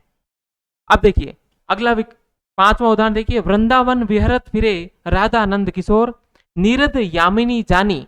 अब आप उदाहरण का अर्थ आपको पता नहीं होगा तो भी आप समझ जाओगे अलंकार कौन सा, भ्रांतिमान। नीरद यामिनी जानी संग डोले बोले वन मोर। यहाँ देखिए वृंदावन के अंदर राधा और श्री कृष्ण क्या कर रहे हैं, विहार कर रहे हैं, एक साथ घूम रहे हैं। और यहाँ पर नीरद मतलब बादल, यामिनी मतलब रात के अंदर, नीरद मतलब बादल और यामिनी का अर्थ क्या होता है, रात्रि। रात्रि के अंदर और कृष्ण और राधा को क्या समझ लेते हैं, मोर जो है वो समझ लेते हैं, क्या, बादल समझ लेते हैं, क्या समझ लेते हैं, बादल समझ लेते हैं। और फिर कृष्ण और राधा दोनों के साथ साथ मोर चल रहे हैं और मोर वो गीत गा रहे हैं और साथ साथ चल रहे हैं। मतलब वृंदावन में राधा कृष्ण विहार कर रहे हैं, रात में उन्हें सघन मेघ समझकर, सघन मेघ समझकर मोर बोल रहे हैं और उनके साथ साथ चल रहे हैं। अलंकार कौन सा, भ्रांतिमान। नाक का मोती अधर की कांति से, बीज दाड़िम का समझकर भ्रांति से, देखता ही रह गया सुख मौन है, सोचता ही अन्य सुख कौन है। समझकर आ गया भ्रांतिमान अलंकार। या नाक के आभूषण के मोती में सुख मतलब तोते को, दाड़िम या अनार के बीज की क्या हो रही है, भ्रांति हो रही है। तो उस भ्रांति से उसने क्या समझ लिया, दाड़िम या अनार का बीज, किसको, मोती को। पाई महावर देन को नाइन बैठी आई, फिरी फिरी जानी महावरी, एड़ी मीड़ती जाई। ये जानी शब्द दिख गया, ये अलंकार तो कौन सा हो गया, आपके भ्रांतिमान। यहां पर क्या है, पाई महावर देन को नाइन बैठी आई, मतलब नायिका के पांव में महावर मतलब लाल रंग की मेहंदी जो होती है, वो मेहंदी देने के लिए नाइन मतलब नाई की जो पत्नी है वो वहां पर आकर बैठती है। और फिर उसने देखा, उसके पांव को देखा, तो जो एड़ी है उस एड़ी को वहां पर देखा। लेकिन नायिका की जो एड़ियां हैं वो स्वाभाविक रूप से इतनी कोमल और लाल है कि नाइन उसे पहले से ही लगी महावर समझ लेती है। पहले से ही क्या समझ लेती है, मतलब पहले से यहाँ पर क्या, एड़ी पर क्या लगी हुई है, मेहंदी लगी हुई, वो ऐसे गलती से समझ लेती है। फिर एड़ी मीरती जाई, और वो इस भ्रम के कारण उस लालिमा को रगड़ रगड़ कर उतारने का क्या कर रही है, प्रयास कर रही है, किससे, भ्रांति से। ये था आपके भ्रांतिमान अलंकार। अब है आपके संदेह अलंकार। जब सादृश्य के कारण एक वस्तु में अन्य वस्तु के होने की संभावना दिखाई पड़े और निश्चय न हो। सादृश्य के कारण एक वस्तु में अन्य वस्तु होने की क्या दिखाई देगी, संभावना, लेकिन निश्चय नहीं होगा। क्या नहीं होगा, निश्चय नहीं होगा। संभावना बोलो, यहां पर संशय, यहां पर क्या होगा शब्द, संशय। जहां सादृश्य संबंधों के कारण एक वस्तु उपमेय में दूसरी या अन्य वस्तु उपमान का क्या होगा, संदेह या संशय हो तथा अनिश्चय की स्थिति बनी रहे। भ्रांतिमान में क्या होता है, निश्चय की स्थिति बनी रहती है, मतलब निश्चित रूप से मान लिया जाता है भ्रांति से कि ऐसा है। लेकिन संदेह के अंदर अंत तक संदेह या संशय बरकरार रहेगा, बरकरार रहेगा। कैसे, हम उदाहरण में देखेंगे। तो यहां पर अनिश्चय की स्थिति बनी रहती है, वहां अलंकार कौन सा, संदेह।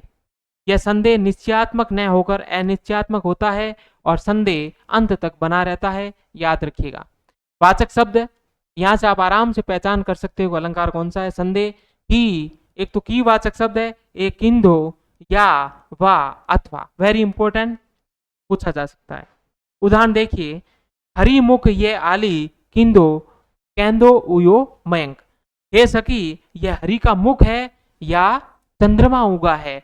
यहाँ हरि के मुख को देखकर सखी को निश्चय नहीं होता कि यह हरि का मुख है या चंद्रमा है। अनिश्चय की स्थिति लास्ट तक बरकरार रहती है। किसको, सखी को, नायिका को। तो हरि के मुख में हरिमुख और चंद्रमा दोनों के होने की क्या दिखाई पड़ती है, संभावना। अब देखिए, कही सप्रेम एक एक पाही, राम लखन सखी हो होई की नहीं। अब देखिए यहाँ भरत और शत्रुघ्न को देखकर रामों की स्त्रियों को सादृश्य के कारण, समानता के कारण उनके राम और लक्ष्मण होने का क्या होता क्या हुआ है, संभावना, मतलब संदेह हुआ है। क्या हुआ है, संदेह हुआ है। तो याद रखिएगा ये की वाचक शब्द कि ये राम और लक्ष्मण है या नहीं, इसका संदेह अंत तक बरकरार रहता है। चमकत केंदो सूर सूरजा, दुधारा किंदो शहर सतारा को सितारा चमकत है। इन दोनों शब्दों से पहचान के अलंकार कौन सा है, संदेह।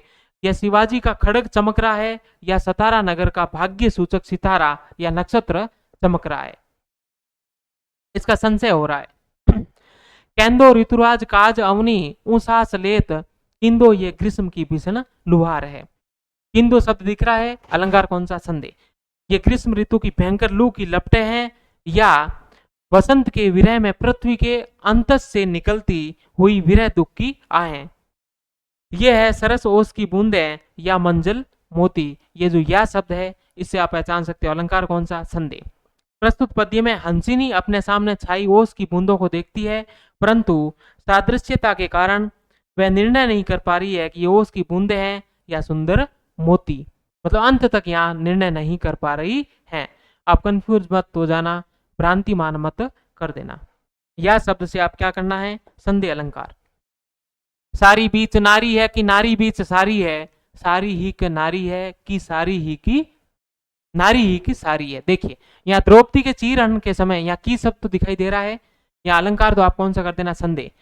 यहाँ द्रौपदी के चीरहरण के समय उसकी साड़ी इतनी लंबी हो गई कि दुशासन के मन में इस बात का संदेह उत्पन्न हो गया कि वह द्रौपदी और साड़ी के बीच का अंतर नहीं समझ सका। वह सोचते हैं कि साड़ी के बीच नारी द्रौपदी है या नारी के बीच साड़ी, अथवा साड़ी नारी की बनी हुई है या नारी साड़ी से निर्मित है। मतलब अंत तक इसका निश्चय नहीं कर पा रहा है और संदेह बरकरार रहता है। अलंकार कौन सा होगा, संदेह अलंकार होगा, ध्यान रखिएगा। किंदो सूर को सर लगियो, किंदो सूर की पीर, किंदो सूर को पद लगियो, वेद्यो सकल शरीर। किसी व्यक्ति की पीड़ा को देखकर कवि कहता है कि या तो उसे किसी सूरवीर का बाण लगा है या कोई असहनीय पीड़ा है या फिर सूरदास का कोई पद उसके पूरे शरीर में समा गया है। या किंदो शब्द दिखाई दे रहा है, संदेह अलंकार कर देना। यह काया है या शेष उसी की छाया, ये शरीर है या फिर उसकी कोई छाया, ये संदेह अलंकार है इसके अंदर भी। अब आपके अपन होती अलंकार, इसका अर्थ होता है छिपाना, निषेध या मना करना। ये भी पूछा जा सकता है जब उपमेय का निषेध करके, याद रखिएगा उपमेय का निषेध करके उपमान की स्थापना की जाए। हमने जब रूपक के अंदर पढ़ा कि निषेध रहित आरोप होता है, वहां क्या होता है, निषेध रहित आरोप होता है या निषेध सहित आरोप होता है। क्या देखिए जब उपमेय का निषेध करके उपमान की स्थापना की जाए वहां अलंकार कौन सा, अपन होती। पहले अपन होती अलंकार से संबंधित आपकी संभावना रहेगी कि आपसे परिभाषाएं पूछे, उसके बाद में कोई उदाहरण पूछेंगे तो ये 2-3 उदाहरण है वो मैं लेके आया हूँ, वहीं से पूछेंगे। या 6 भेद है, वेदों में से अंदर जाके आपसे कोई प्रश्न नहीं पूछेगा। आप कंफ्यूज मत होइएगा, आप ज्यादा डेप्थ में जाने का प्रयास मत कीजिएगा। यहाँ भेदों के अंदर जाके आपसे कोई कुछ भी नहीं पूछेगा। अब ये परिभाषा जरूर आप याद रखिएगा, जहां उपमेय का निषेध करके, उपमेय का निषेध करके उस पर उपमान का आरोप किया जाए, ये लाइन वेरी वेरी इंपॉर्टेंट है। रूपक अलंकार के अंदर क्या होता है कि उपमेय का निषेध रहित, उपमेय पर निषेध रहित उपमान का आरोप होता है या निषेध होता है, मतलब यहाँ छिपाना या निषेध रहेगा। जहां उपमेय का निषेध करके उस पर उपमान का आरोप किया जाए वहां अपन होती अलंकार होता है। इसके पहचान कैसे करनी है, पहचान हो जाएगी आपको 2 शब्दों से, न और नहीं। निषेधवाचक शब्दों का प्रयोग अपन होती अलंकार के अंदर किया जाएगा और जहां भी आपको न और नहीं दिखे अलंकार कर देना अपन होती। अपन होती अलंकार के 6 भेद माने गए हैं, अलग अलग किताबों में अलग अलग लिखे हुए हैं, यहां से आपका प्रश्न नहीं बनेगा। ये आपके 6 भेद है। आगे बढ़ते हैं सीधे। अरे सखी यह मुख नहीं, यह है अमल मयंक। या नई शब्द दिखा, अपन होती अलंकार। या मुख को देखकर कहा कि यह मुख नहीं है, यह चंद्रमा है। मतलब उपमेय का निषेध कर दिया गया। मुख जो उपमेय है यहाँ पूर्णतः क्या हो गया, उसका निषेध, और उसको क्या बताया दिया, यह तो चंद्रमा है। इस प्रकार उपमेय का निषेध करके उपमान का होना यहाँ पर कहा गया है। अंग अंग जारत अरी, तीखन ज्वाला जाल, सिंधु उठी बड़वाग्नि, ये नहीं इंदु भव भाल। अब देखिए चंद्र को देखकर कहा गया है, चंद्र या चंद्रमा को देखकर कहा गया है यह चंद्र नहीं है, ये क्या है, बड़वाग्नि है। ये चंद्रमा नहीं है, ये क्या है, बड़वाग्नि है, मतलब समुद्र की आग है। इसका कारण बताया गया कि यह अंग अंग को जलाता है, परंतु चंद्रमा शीतल होता है, जलाता नहीं। अतः ये क्या माना उसको, बड़वाग्नि है। तो आप याद रखिएगा, ये उदाहरण बहुत इंपॉर्टेंट है, यहां पूछा जा सकता, अगर पूछा जाए तो ये नहीं यहां से पकड़ लेना। ये चपला चमके नहीं, ये चपला मतलब बिजली है, वो चमके नहीं, नई शब्द से पहचान कर लेना। चमके रिपु करवाल, चमक रही है शत्रु की, मतलब रिपु करवाल। ये मतबारे गजनी कर, ये नहीं जलद रसाल। यहाँ उपमेय अथवा वर्ण्य विषय चपला, बिजली और जलद बादल को असत्य दिखलाकर। यहाँ उपमेय कौन कौन है, एक तो चपला बिजली और दूसरा बादल, इन दोनों को असत्य दिखलाकर उनका निषेध करते हुए उनके स्थान पर रिपु करवाल यानी कि शत्रुओं की तलवारें तथा मतवाले गजनीकर मतलब हाथियों का समूह है जैसे अन्य उपमानों की क्या कर दी गई है, स्थापना कर दी गई है। अलंकार कौन सा, आपके अपन होती। अब आपके विरोधाभास आराम से समझ जाओगे, आप देखते जाइए। विरोधाभास का शब्दार्थ होता है विरोध का आभास देने वाला। जहां दो वस्तुओं में वास्तविक विरोध न होते हुए भी, वास्तविक विरोध न होते हुए भी आभास प्रतीत हो, वहां विरोधाभास अलंकार होता है। वास्तविक विरोध न होते हुए भी विरोध का आपको क्या प्रतीत हो, आभास। उदाहरण देखिए, मीठी लग आख्यान लुनाई, एक तरफ तो मीठी शब्द और एक तरफ लुनाई मतलब नमक शब्द, दोनों ही आपस में क्या है, विरोधी शब्द है। दोनों आपस में क्या है, विरोधी शब्द है। आंखों का लावण्य मीठा लगता है, लुनाई या लावण्य का अर्थ है नमक या नमक का खारापन। खारापन मीठा लगता है, यह विरोध है, पर वस्तुतः विरोध नहीं, क्योंकि लुनाई या लावण्य का अर्थ या नमक का खारापन नहीं है, किंतु फिर भी यहाँ क्या होती है, सुंदरता प्रतीत होती है। वास्तविक विरोध यहाँ पर नहीं है। विस्मय यह गोदावरी अमृतन को फल देत, पहले तो आप देख लो, एक तरफ तो कहा ये विस्मय है और दूसरी तरफ को क्या कह दिया, अमृतन को फल देत। हमने पढ़ा था यहाँ पर दोष कौन सा, दोष पढ़े थे ना, विस्मय अप्रतीत दोष आपने पढ़ा था। अमीय हलाल, एक तो कहा अमृत और दूसरी तरफ क्या कहा, हलाल मतलब जहर। मंद भरे श्वेत, एक तरफ तो कहा सफेद, एक तरफ क्या कहा श्याम मतलब काले या सांवला। एक तरफ का जियत, दूसरी तरफ मरत। झुकी झुकी परत जी चितवत एक बार, यहाँ विरोधाभास है। देखिए इन शब्दों के अंदर क्या है, विरोधाभास है, इन्हीं से आप आराम से पहचान कर पाओगे। अमृत जहर, सफेद काला, दिए मरे। तंत्री नाद कवित रस सरस राग रति रंग, अन्न बूढ़े बूढ़े करे जे बूढ़े सब अंग। यहाँ देखिए वाद्य संगीत, गेय संगीत, कविता और प्रेम के रंग में जो नहीं डूबे, जो नहीं डूबे, अनबूढ़े, अनबूढ़े का अर्थ होता है जो नहीं डूबे, वे डूब गए, वे डूब गए। जो पूरी तरह डूब गए वे नहीं डूबे, और जो पूरी तरह डूब गए वो नहीं डूबे। इन कथनों में क्या विरोध दिखाई पड़ता है, पर वस्तुतः विरोध नहीं है। तो अनबूढ़े का अर्थ होता है जो नहीं डूबे, और बूढ़े का अर्थ होता है डूब गए, मतलब इन दोनों के अंदर क्या है, विरोध है। अलंकार कौन सा, विरोधाभास। मैं निज रोदन में राग लिए फिरता हूं और शीतल वाणी में आग लिए फिरता हूं। एक तरफ तो राग, एक तरफ आग, विरोधाभास अलंकार। मतलब इस शीतल वाणी, इधर शीतल है, इधर आग है, यहाँ क्या है, इधर आप रोदन मतलब रो रहे हो, इधर क्या है, राग है, और इधर क्या शीतल है और इधर क्या है, आग है। ये आपस में विरोधी शब्द है। क्या अनुरागी चित्त की गति समुझे नहीं कोई, ज्यों ज्यों बूढ़े श्याम रंग त्यों त्यों उजलो होई, त्यों त्यों उज्जवल होई। ज्यों ज्यों मतलब जो श्याम रंग है, मतलब सांवला या काला रंग है, ज्यों ज्यों डूब रहा है या बुझ रहा है, त्यों त्यों उजला होई मतलब ज्यों ज्यों उज्जवल होता है। तो यहाँ सांवला मतलब काला, उजला मतलब उज्जवल सफेद, विरोधी शब्द। शीतल ज्वाला, यहाँ शीतल यहाँ ज्वाला, दोनों विरोधी शब्द। ईंधन मतलब पेट्रोलियम पदार्थ, और इधर जल, ये दोनों विरोधी शब्द। यह व्यर्थ सांस चल चल कर करती है काम अनल का, मतलब ये जो सांस चल चल कर क्या करती, काम अनल का। सांस चल रही है या फिर हवा चल रही है, और ये हवा तो आग को बढ़ाने का काम भी करती है, कम करने का भी काम करती है। अब इधर देखो, अचल हो उड़ते हैं चंचल। अचल मतलब स्तर, चंचल मतलब अस्तर, ये विरोधी शब्द देखिए आप। चपल चंचल, अविचल मतलब अचल। पिघल पड़ते हैं पहाड़ दल, मतलब पिघल पहाड़ पहाड़ों के जो दल है वो बड़े बड़े पिघल जाते हैं, पिघलते थोड़ी है। ये विरोधी दोनों शब्द, ये कुलिस भी हो जाता है कोमल, कुलिस का अर्थ होता है कठोर, इधर ये कोमल। ये विरोधी शब्द आपको जहां भी दिखे अलंकार कौन सा हो जाएगा, विरोधाभास। उम्मीद करता हूं आपको समझ में आया होगा। अब है आपकी विभावना, जब कारण के न होने पर भी कार्य का होना। परिभाषा क्या बनेगी, जब कारण के न होने पर भी कार्य का होना वर्णित हो, वह अलंकार कौन सा, विभावना।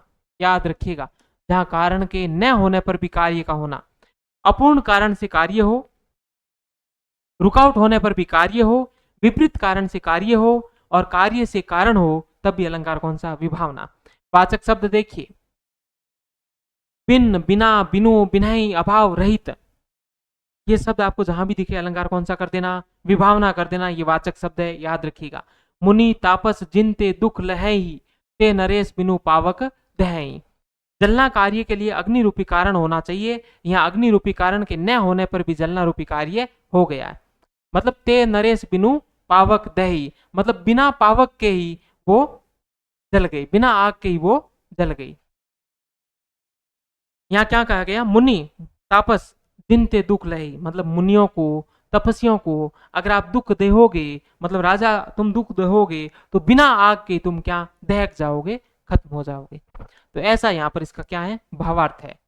पिन घनश्याम धाम धाम ब्रजमंडल में उधो नित बस्ती बहार वर्षा की। पिन घनश्याम, बिना बादल के ही धाम धाम वर्षा हो रही है ब्रजमंडल में, बिना कारण के भी कार्य हो रहा है। वर्षा कार्य के लिए बादल कारण विद्यमान होना चाहिए। यहाँ कहा गया है कि श्याम घन के न होने पर भी यहाँ वर्षा की बहार बह रही है। तो घनश्याम मतलब पानी भरा बादल, और दूसरा कृष्ण, और वर्षा का अर्थ होता है जल वर्षा या अश्रु वर्षा। अब देखिए, बिनु पद चले सुने बिनु काना, कर बिनु कर्म करे विधि नाना। मतलब बिना पद चले, बिना पैरों के चले, और सुने बिना कानों के सुने, कर बिनु कर्म, बिना कर्म किए ही करे विधि नाना, विधियां कर रहा है, बहुत प्रकार की विधियां, अनेक प्रकार की। आनंद रहित सकल रस भोगी, मतलब मुख के बिना ही संपूर्ण रस का भोग कर रहे हैं। बिना वाणी वक्ता बढ़ जोगी, मतलब बिना वाणी के बहुत बड़ा वक्ता बनने का प्रयास कर रहे हो। अलंकार कौन सा, विभावना। नाची अचानक ही उठे बिन पावस वन मोर, अचानक जो मोर है बिना वर्षा के ही नाच उठते हैं। अलंकार विभावना। निंदक नियरे राखिए आंगन कुटी छवाई, बिन पानी साबुन बिना निर्मल करे सुभाई। बिना पानी और बिना साबुन के ही आप स्वभाव को क्या कर रहे हो, निर्मल कर रहे हो। शून्य भित्ति पर, मतलब भित्ति रहित, भित्ति है ही नहीं, उस पर आप चित्र बना रहे हो। रंग नहीं, तब भी आप चित्र बना रहे हो। तनु बिनु लिखा चितेरे, और तन मतलब शरीर के बिना ही वो चितेरा लिख रहा है। धोए मिटे न धो रहे हो तो मिट नहीं रहा, मरई भित्ति दुख पाए ये तनु हेरे। यहाँ बिना भित्ति मतलब दीवार के, बिना रंगों के और बिना शरीर के चित्र बनाने की बात कह गई। अलंकार कौन सा, विभावना। तो आप देख पा रहे हो, ये वाचक शब्द है। अब है अतिशयोक्ति अलंकार, जहां किसी वस्तु या बात का वर्णन इतना बढ़ा चढ़ाकर किया जाए कि वो लोक सीमा का क्या हो जाए, उल्लंघन हो जाए, तो वहां अतिशयोक्ति अलंकार होगा। अतिशयोक्ति शब्द ही अति से उक्ति से बना है, जिसका अर्थ होता है उक्ति को अति से मतलब बढ़ा चढ़ाकर प्रस्तुत करना। जहां किसी बात, घटना या वस्तु का वर्णन लोक मर्यादा या वास्तविकता से बहुत अधिक बढ़ा चढ़ाकर किया जाता है, वहां अतिशयोक्ति अलंकार होता है। ऐसे कुछ लोग होते हैं किसी बातों को बहुत बढ़ा चढ़ाकर कह देते हैं, अतिशयोक्ति। ये सब शुद्धि के अंदर भी आपसे पूछा जाता है। चलो धनुष से बाण साथ ही शत्रु सैन्य के प्राण चले। धनुष से बाणों के चलने के साथ ही शत्रु सैन्य के प्राणों का शरीर से चलना साथ हो, यह बढ़ा चढ़ा करके वर्णन माना जाएगा। कनक लता पर चंद्रमा धरे धनुष दो बाण, या नायिका का वर्णन है। कनक लता मतलब सोने के से रंग का शरीर, चंद्रमा मतलब मुख, धनुष मतलब भ्रकुटी, बाण मतलब नेत्र या कटाक्ष। मतलब यह नायिका का बहुत बढ़ा चढ़ा करके क्या किया गया, वर्णन किया गया है। आगे नंदिया पड़ी अपार, घोड़ा कैसे उतरे पार। राणा ने सोचा इस पार, तब तक चेतक था उस पार। यहाँ कवि ने महाराणा प्रताप के घोड़े चेतक की फुर्ती का वर्णन करते हुए बात को बहुत बढ़ा चढ़ाकर कहा है। अभी राणा सोच ही रहे थे कि नदी कैसे पार की जाए, तब तक घोड़ा नदी उस पार पहुंच चुका था। अतिशयोक्ति अलंकार। हनुमान की पूंछ में लगन ने पाई आग, लंका सिगरी जल गई, गए निशाचर भाग। इससे मैं बताया गया है कि अभी हनुमान जी की पूंछ में ठीक से आग भी नहीं लगी और उतने में तो सारी लंका जलकर क्या होगी, राख होगी। सारे राक्षस डर कर भाग गए।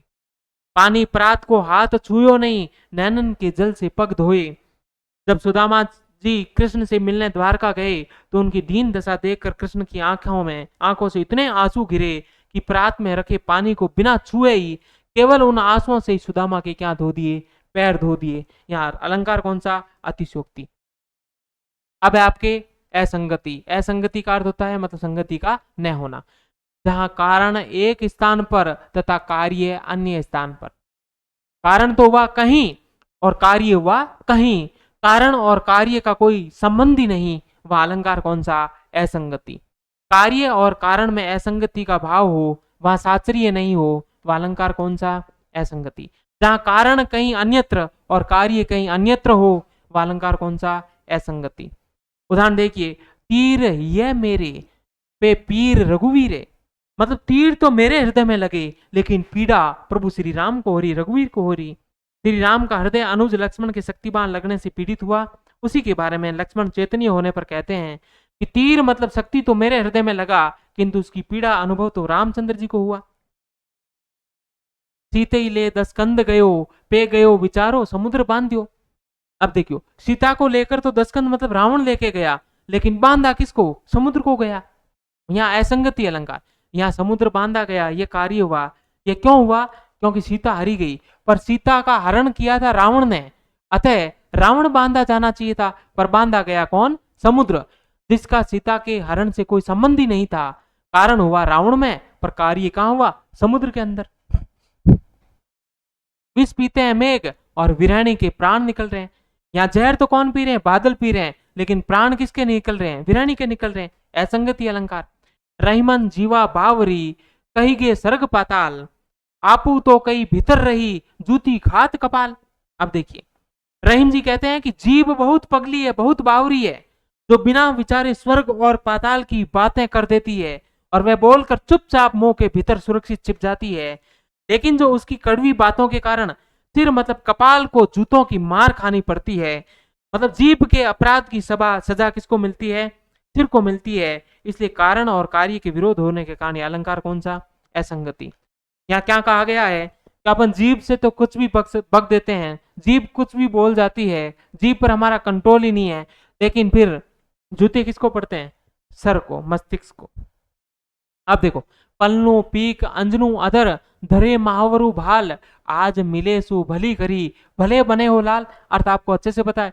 यहाँ पहले तो असंगति अलंकार कैसे, पलकों पर पान की पीक, हाँ पलकों पर, और होठों पर काजल, और माथे पर महावर मतलब लाल रंग की मेहंदी का होना विपरीत परिस्थिति को दर्शाता है। क्योंकि महावर मेहंदी ये पैरों में लगती है, काजल आंखों में होता है, और पीक मतलब थूक का होठों पर। यह सब परस्पर विरोधी अंगों पर दूसरी स्त्री के चिन्हों के आदान प्रदान से घटित हुआ है। दूसरा विरोधाभास अलंकार, पलकों में पान की पीक का लगा होना, होठों पर आंखों का काजल और मस्तक पर पैरों का महावर होना देखने में अटपटा और परस्पर विरोधी प्रतीत होता है। अब आपके सारे प्रश्न फटाफट प्रश्न करेंगे। जितना हमने पढ़ा सारा उसी में से ही आपके प्रश्न, ये सारे प्रश्न आरपीसी के द्वारा पूछे गए हैं। संभावना यही रहेगी कि आपका प्रश्न हो रिपीट यहीं से हो जाएगा, नया प्रश्न बिल्कुल नहीं बनेगा। इतने प्रश्न मैंने इसके अंदर शामिल किए हैं। चलिए, यमक अलंकार के संबंध में असंगत विकल्प है, मैं फटाफट करवाऊंगा। इसमें वर्णों का आवर्तन पूर्व क्रम में नहीं होता, इसमें वर्णों का जो आवर्तन है वो पूर्व क्रम में होता है, याद रखिएगा। इसमें भिन्नार्थक सार्थक वर्ण समूह की आवर्ती होती है। भिन्नार्थक और सार्थक दोनों वर्ण समूह की क्या होती है, आवर्ती होती है। भिन्नार्थक ही होंगे, मतलब जो शब्द होंगे वो भिन्नार्थक होंगे, और कैसे होंगे, सार्थक होंगे। कोई ना कोई शब्द अर्थ देना चाहिए ना, तभी वो शब्द बनता है।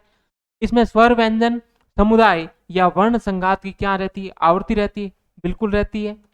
और अर्थ वैषम्य इसका आवश्यक तत्व है, मतलब अर्थ के अंदर विभेदता, अर्थ की भिन्नता ये इसका क्या है, आवश्यक तत्व है। दूसरा प्रश्न, बेसर मोती दूती झलक परी अधर पर आनी, पट पोछती चूनो समझी नारी निपट अयानी। जानी मानी समुझी। अलंकार कौन सा? भ्रांतिमान। कौन सा अलंकार है? भ्रांतिमान। नाक के आभूषण, नाक के जो आभूषण पहना हुआ बेसर, उसकी जो मोती है, उस मोती को चमक से, चमक को उन्होंने क्या समझ लिया? चूना समझ लिया। क्या समझ लिया? चूना। और फिर वो मिटाने का प्रयास कर रही है, साफ करने का प्रयास कर रही है उसको समझकर। अलंकार कौन सा? भ्रांतिमान। शशि सो उज्जवल तिय वदन पल्लव सो मृदु पानी। शशि सो उज्जवल तिय वदन पल्लव सो मृदु पानी। अभी हम उदाहरण देखा, उपमा अलंकार। और वो भी कौन सा? पूर्ण उपमा अलंकार। कौन सा है? पूर्ण उपमा अलंकार। अगला प्रश्न। जानी श्याम को श्याम घन नाची उठे वन मोर। जानी मानी समुझी। जानी श्याम को श्याम घन नाची उठे वन मोर। अलंकार कौन सा? भ्रांतिमान। निम्नलिखित में से यमक अलंकार का उदाहरण नहीं है। सारंग ले सारंग चली सारंग पुग्यो आई, ये है। बसंत देव ब्रज में हमें बसंत देव ब्रजराज। यमक। कुमोदिनी मोदिनी यमक। धनी धनी आख्या छू छवि सनी सनी सुख देत। धनी धनी सनी सनी, यह पुनरुक्ति प्रकाश अलंकार है। या फिर आप बोल सकते हो कौन सा? अनुप्रास अलंकार है। धय धय नय नय वर्णों की भी आवृत्ति हो रही है, यहाँ दो शब्दों की भी आवृत्ति हो रही है, पुनरुक्ति प्रकाश है। लेकिन यहाँ यमक अलंकार नहीं है।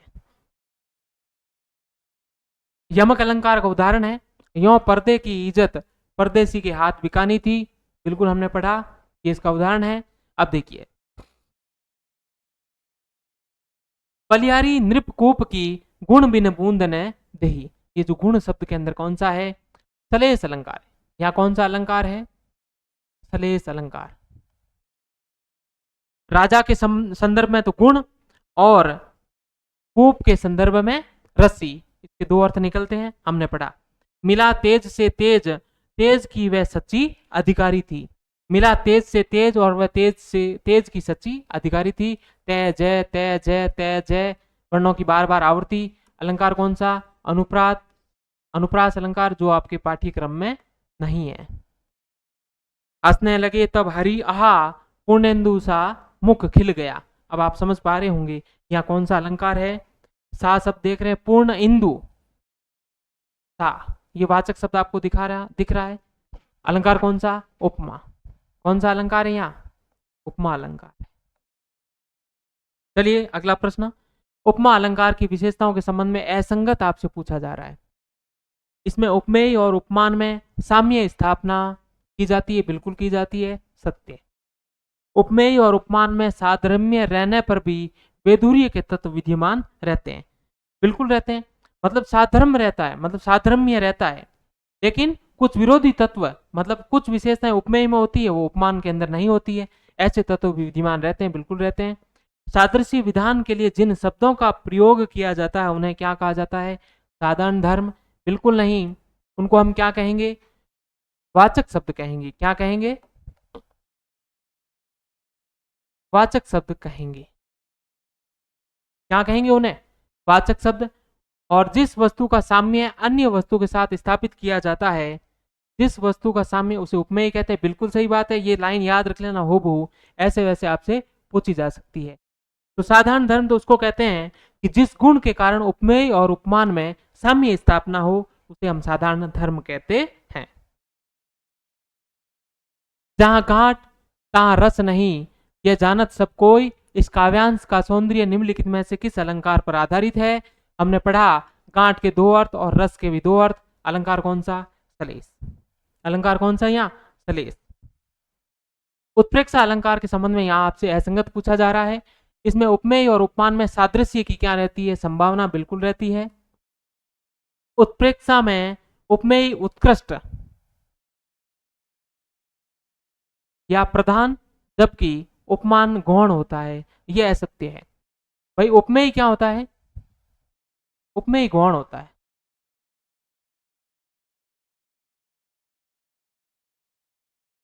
और जो उपमान है प्रधान होता है या उत्कृष्ट होता है।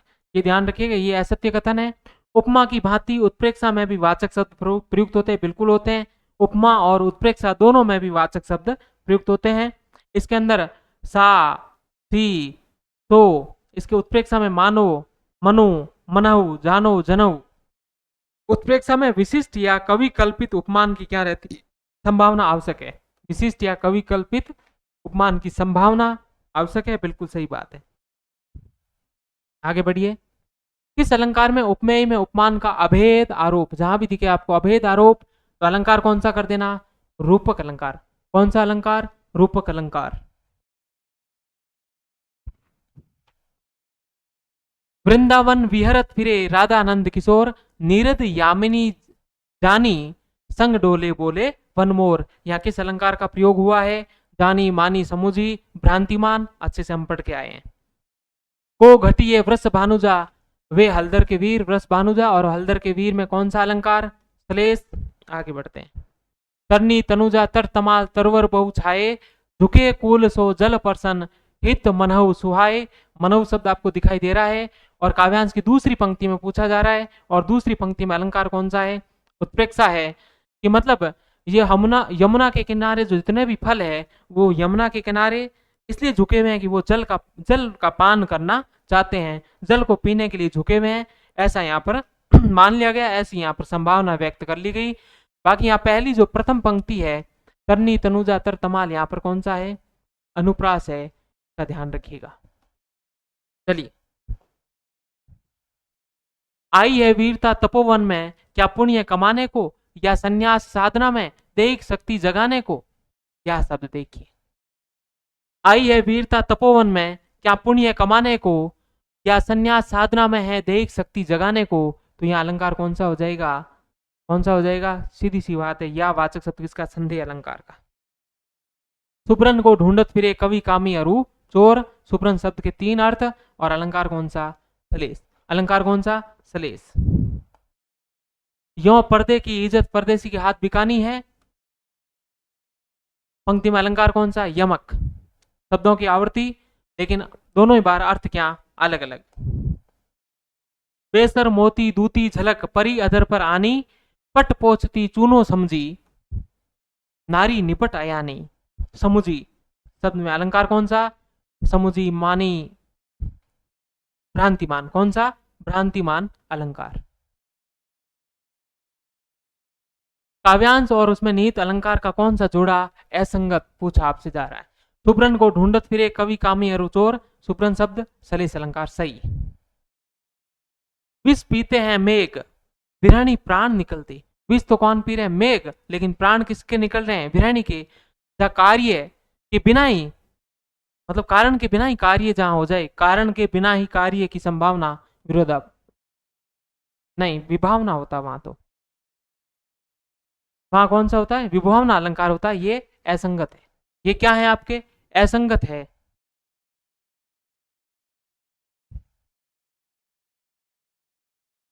सॉरी, हाँ सही है। मतलब विष तो कोई और पी रहा है, लेकिन विरहणी ये आपके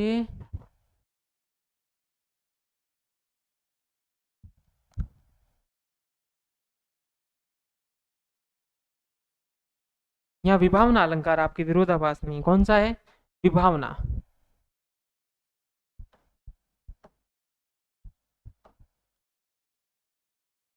कौन सा है?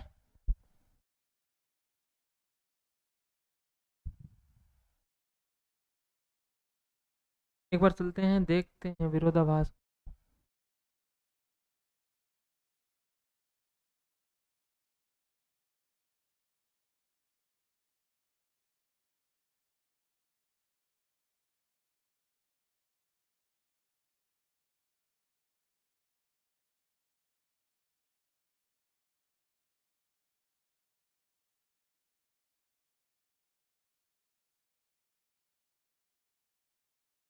यहाँ आपके अलंकार है विभावना नहीं, असंगति अलंकार है। कौन सा है?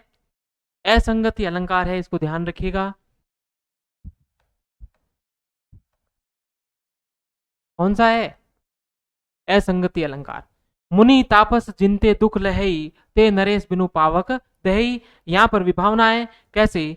बिनु, बिना पावक के ही क्या लग रही है, मतलब बिना आग के ही जल रहे हैं, तो वहां विभावना मतलब बिना कारण के भी क्या हो रहा, कार्य। ये सही है।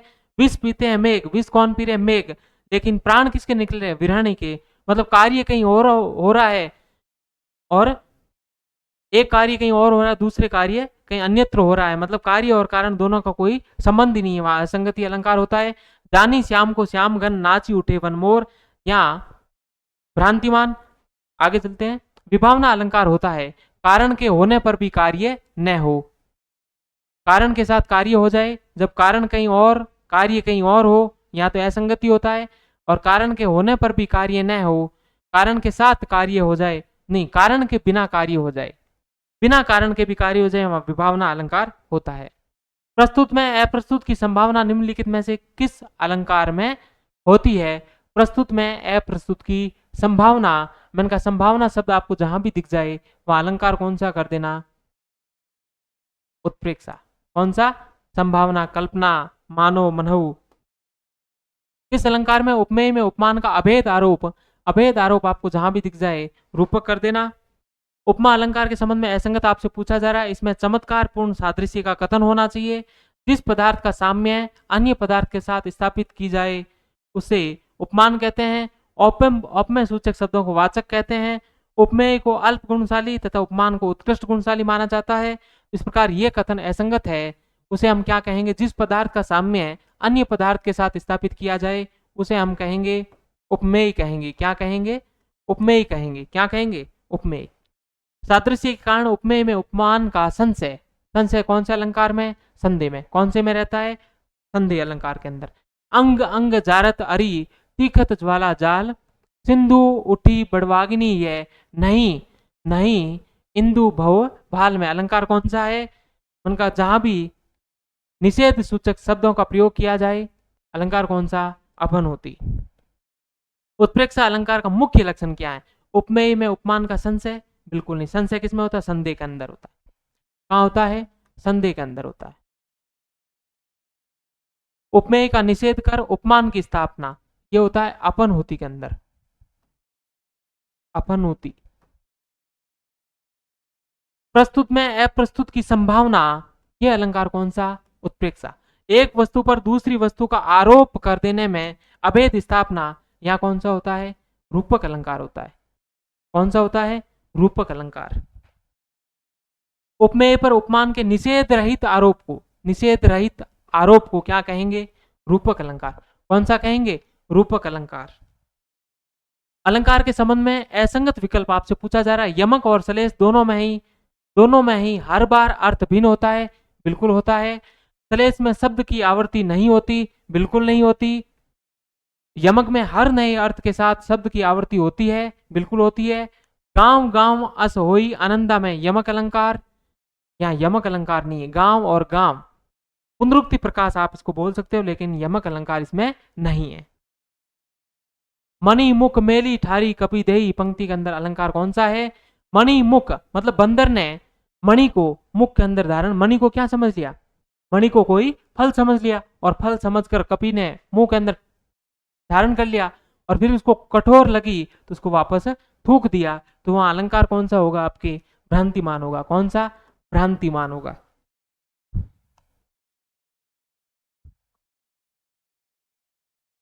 उदित उदयगिरी मंच पर रघुवर बाल पतंग, विकसे संत सरोज सब हर्षे लोचन भ्रंग। उदयगिरी मंच, रघुवर बाल पतंग, संत सरोज, लोचन भ्रंग, इसके अंदर अलंकार कौन सा है, रूपक अलंकार। कौन सा है, रूपक अलंकार। सुब्रन को ढूंढत फिरे कवि कामू या रिचोर, सलेस अलंकार। उपमा अलंकार के संबंध में कौन सा कथन सही नहीं है, उपमेय और उपमान में पूर्ण साम्य होना आवश्यक है।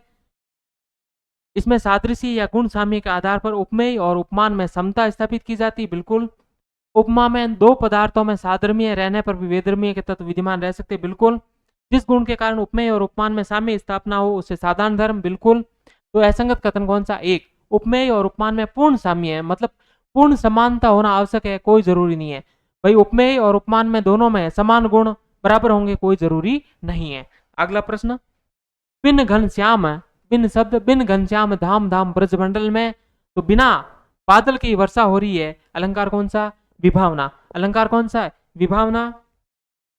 3 बेर खाती थी और 3 बेर खाती है, ये बेर बेर शब्दों की आवृत्ति हुई है और दोनों बार अर्थ क्या है? अलग अलग है, तो अलंकार कौन सा हो जाएगा? 3 बेर खाती थी वे 3 बेर खाती है, यमक अलंकार है। कौन सा है? यमक अलंकार है इसके अंदर। अलंकार विषय कौन सा कथन सही नहीं है? जब कारण के न होने पर भी कार्य होना वर्णित हो, विभावना बिल्कुल सही। जहां उपमेय पर उपमान का अभेद आरोप किया जाए वह रूपक अलंकार, बिल्कुल सही। जहां उपमेय का निषेध करके उस पर उपमान का आरोप किया जाए, उपमेय का निषेध करके उपमान का आरोप किया जाए वह अपन होती, बिल्कुल सही। जब सादृश्य के कारण उपमेय को उपमान मान लिया जाए, उपमेय को उपमान मान लिया जाए तो संदेह नहीं होगा, मानने पर कौन सा होगा? उत्प्रेक्षा अलंकार होगा। कौन सा अलंकार होगा? उत्प्रेक्षा अलंकार होगा। इस प्रकार ये असत्य है। उपमेय में उपमान का संशय हो तो वहां संदेह अलंकार होता। इनमें अलंकारों की परिभाषा से संबंधित कौन सा विकल्प सही नहीं है? जहां किसी वर्ण या वर्ण समूह का एकाधिक बार प्रयोग किया जाए वहां अनुप्रास, बिल्कुल। जहां उपमेय में उपमान की संभावना या कल्पना की जाए वहां उत्प्रेक्षा, बिल्कुल। जहां उपमेय की उपमान से तुलना की जाए वहां उपमा, बिल्कुल।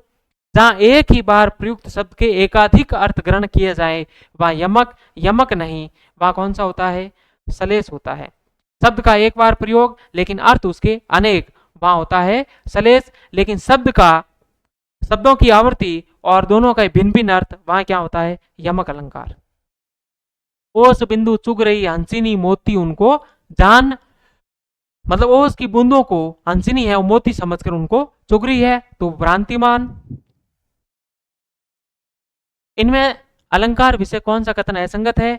यमक और उपमा की गणना शब्दालंकारों में की जाती है। देखते हैं। उत्प्रेक्षा की गणना अर्थालंकारों में, बिल्कुल। कुछ विद्वान शब्द और अर्थ के मिले जुले आधार को लेकर उभय अलंकार नाम से, बिल्कुल। तीसरा भेद, अलंकारों को प्रमुख रूप से 2 वर्गों में विभाजित किया जाता है। प्रमुख रूप से, बिल्कुल सही बात है।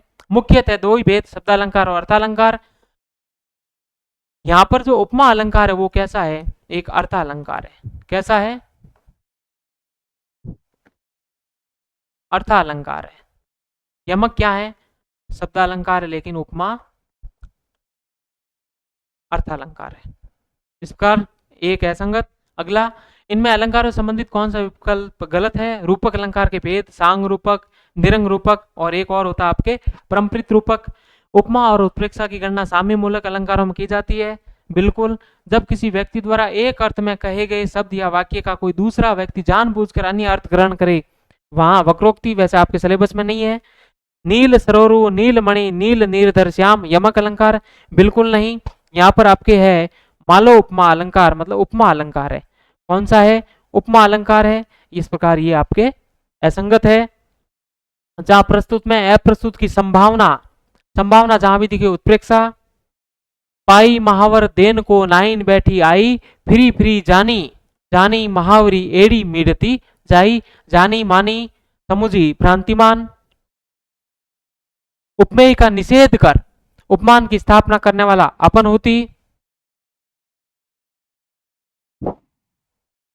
शून्य भीति पर रंग नहीं तनु बिनु लिखा चितेरे, धोए मिटे न मरई भीति दुख पाई तेरे। तो यहां आप बता दीजिए यहां आपके अलंकार कौन सा है? शून्य भीति पर चित्र और रंग नहीं, बिना मतलब बिना, हमने बहुत अच्छे से इसको पढ़ा था। बिना कारण के यहाँ क्या हो रहा है? कार्य हो रहा है। तो अलंकार कौन सा? विभावना। ये थी आपकी अलंकार की क्लास। उम्मीद करता हूं बहुत अच्छी लगी होगी। मैंने मेरी तरफ से बेहतरीन कंटेंट देने का आपको प्रयास किया और निश्चित रूप से आपको समझ में आई होगी।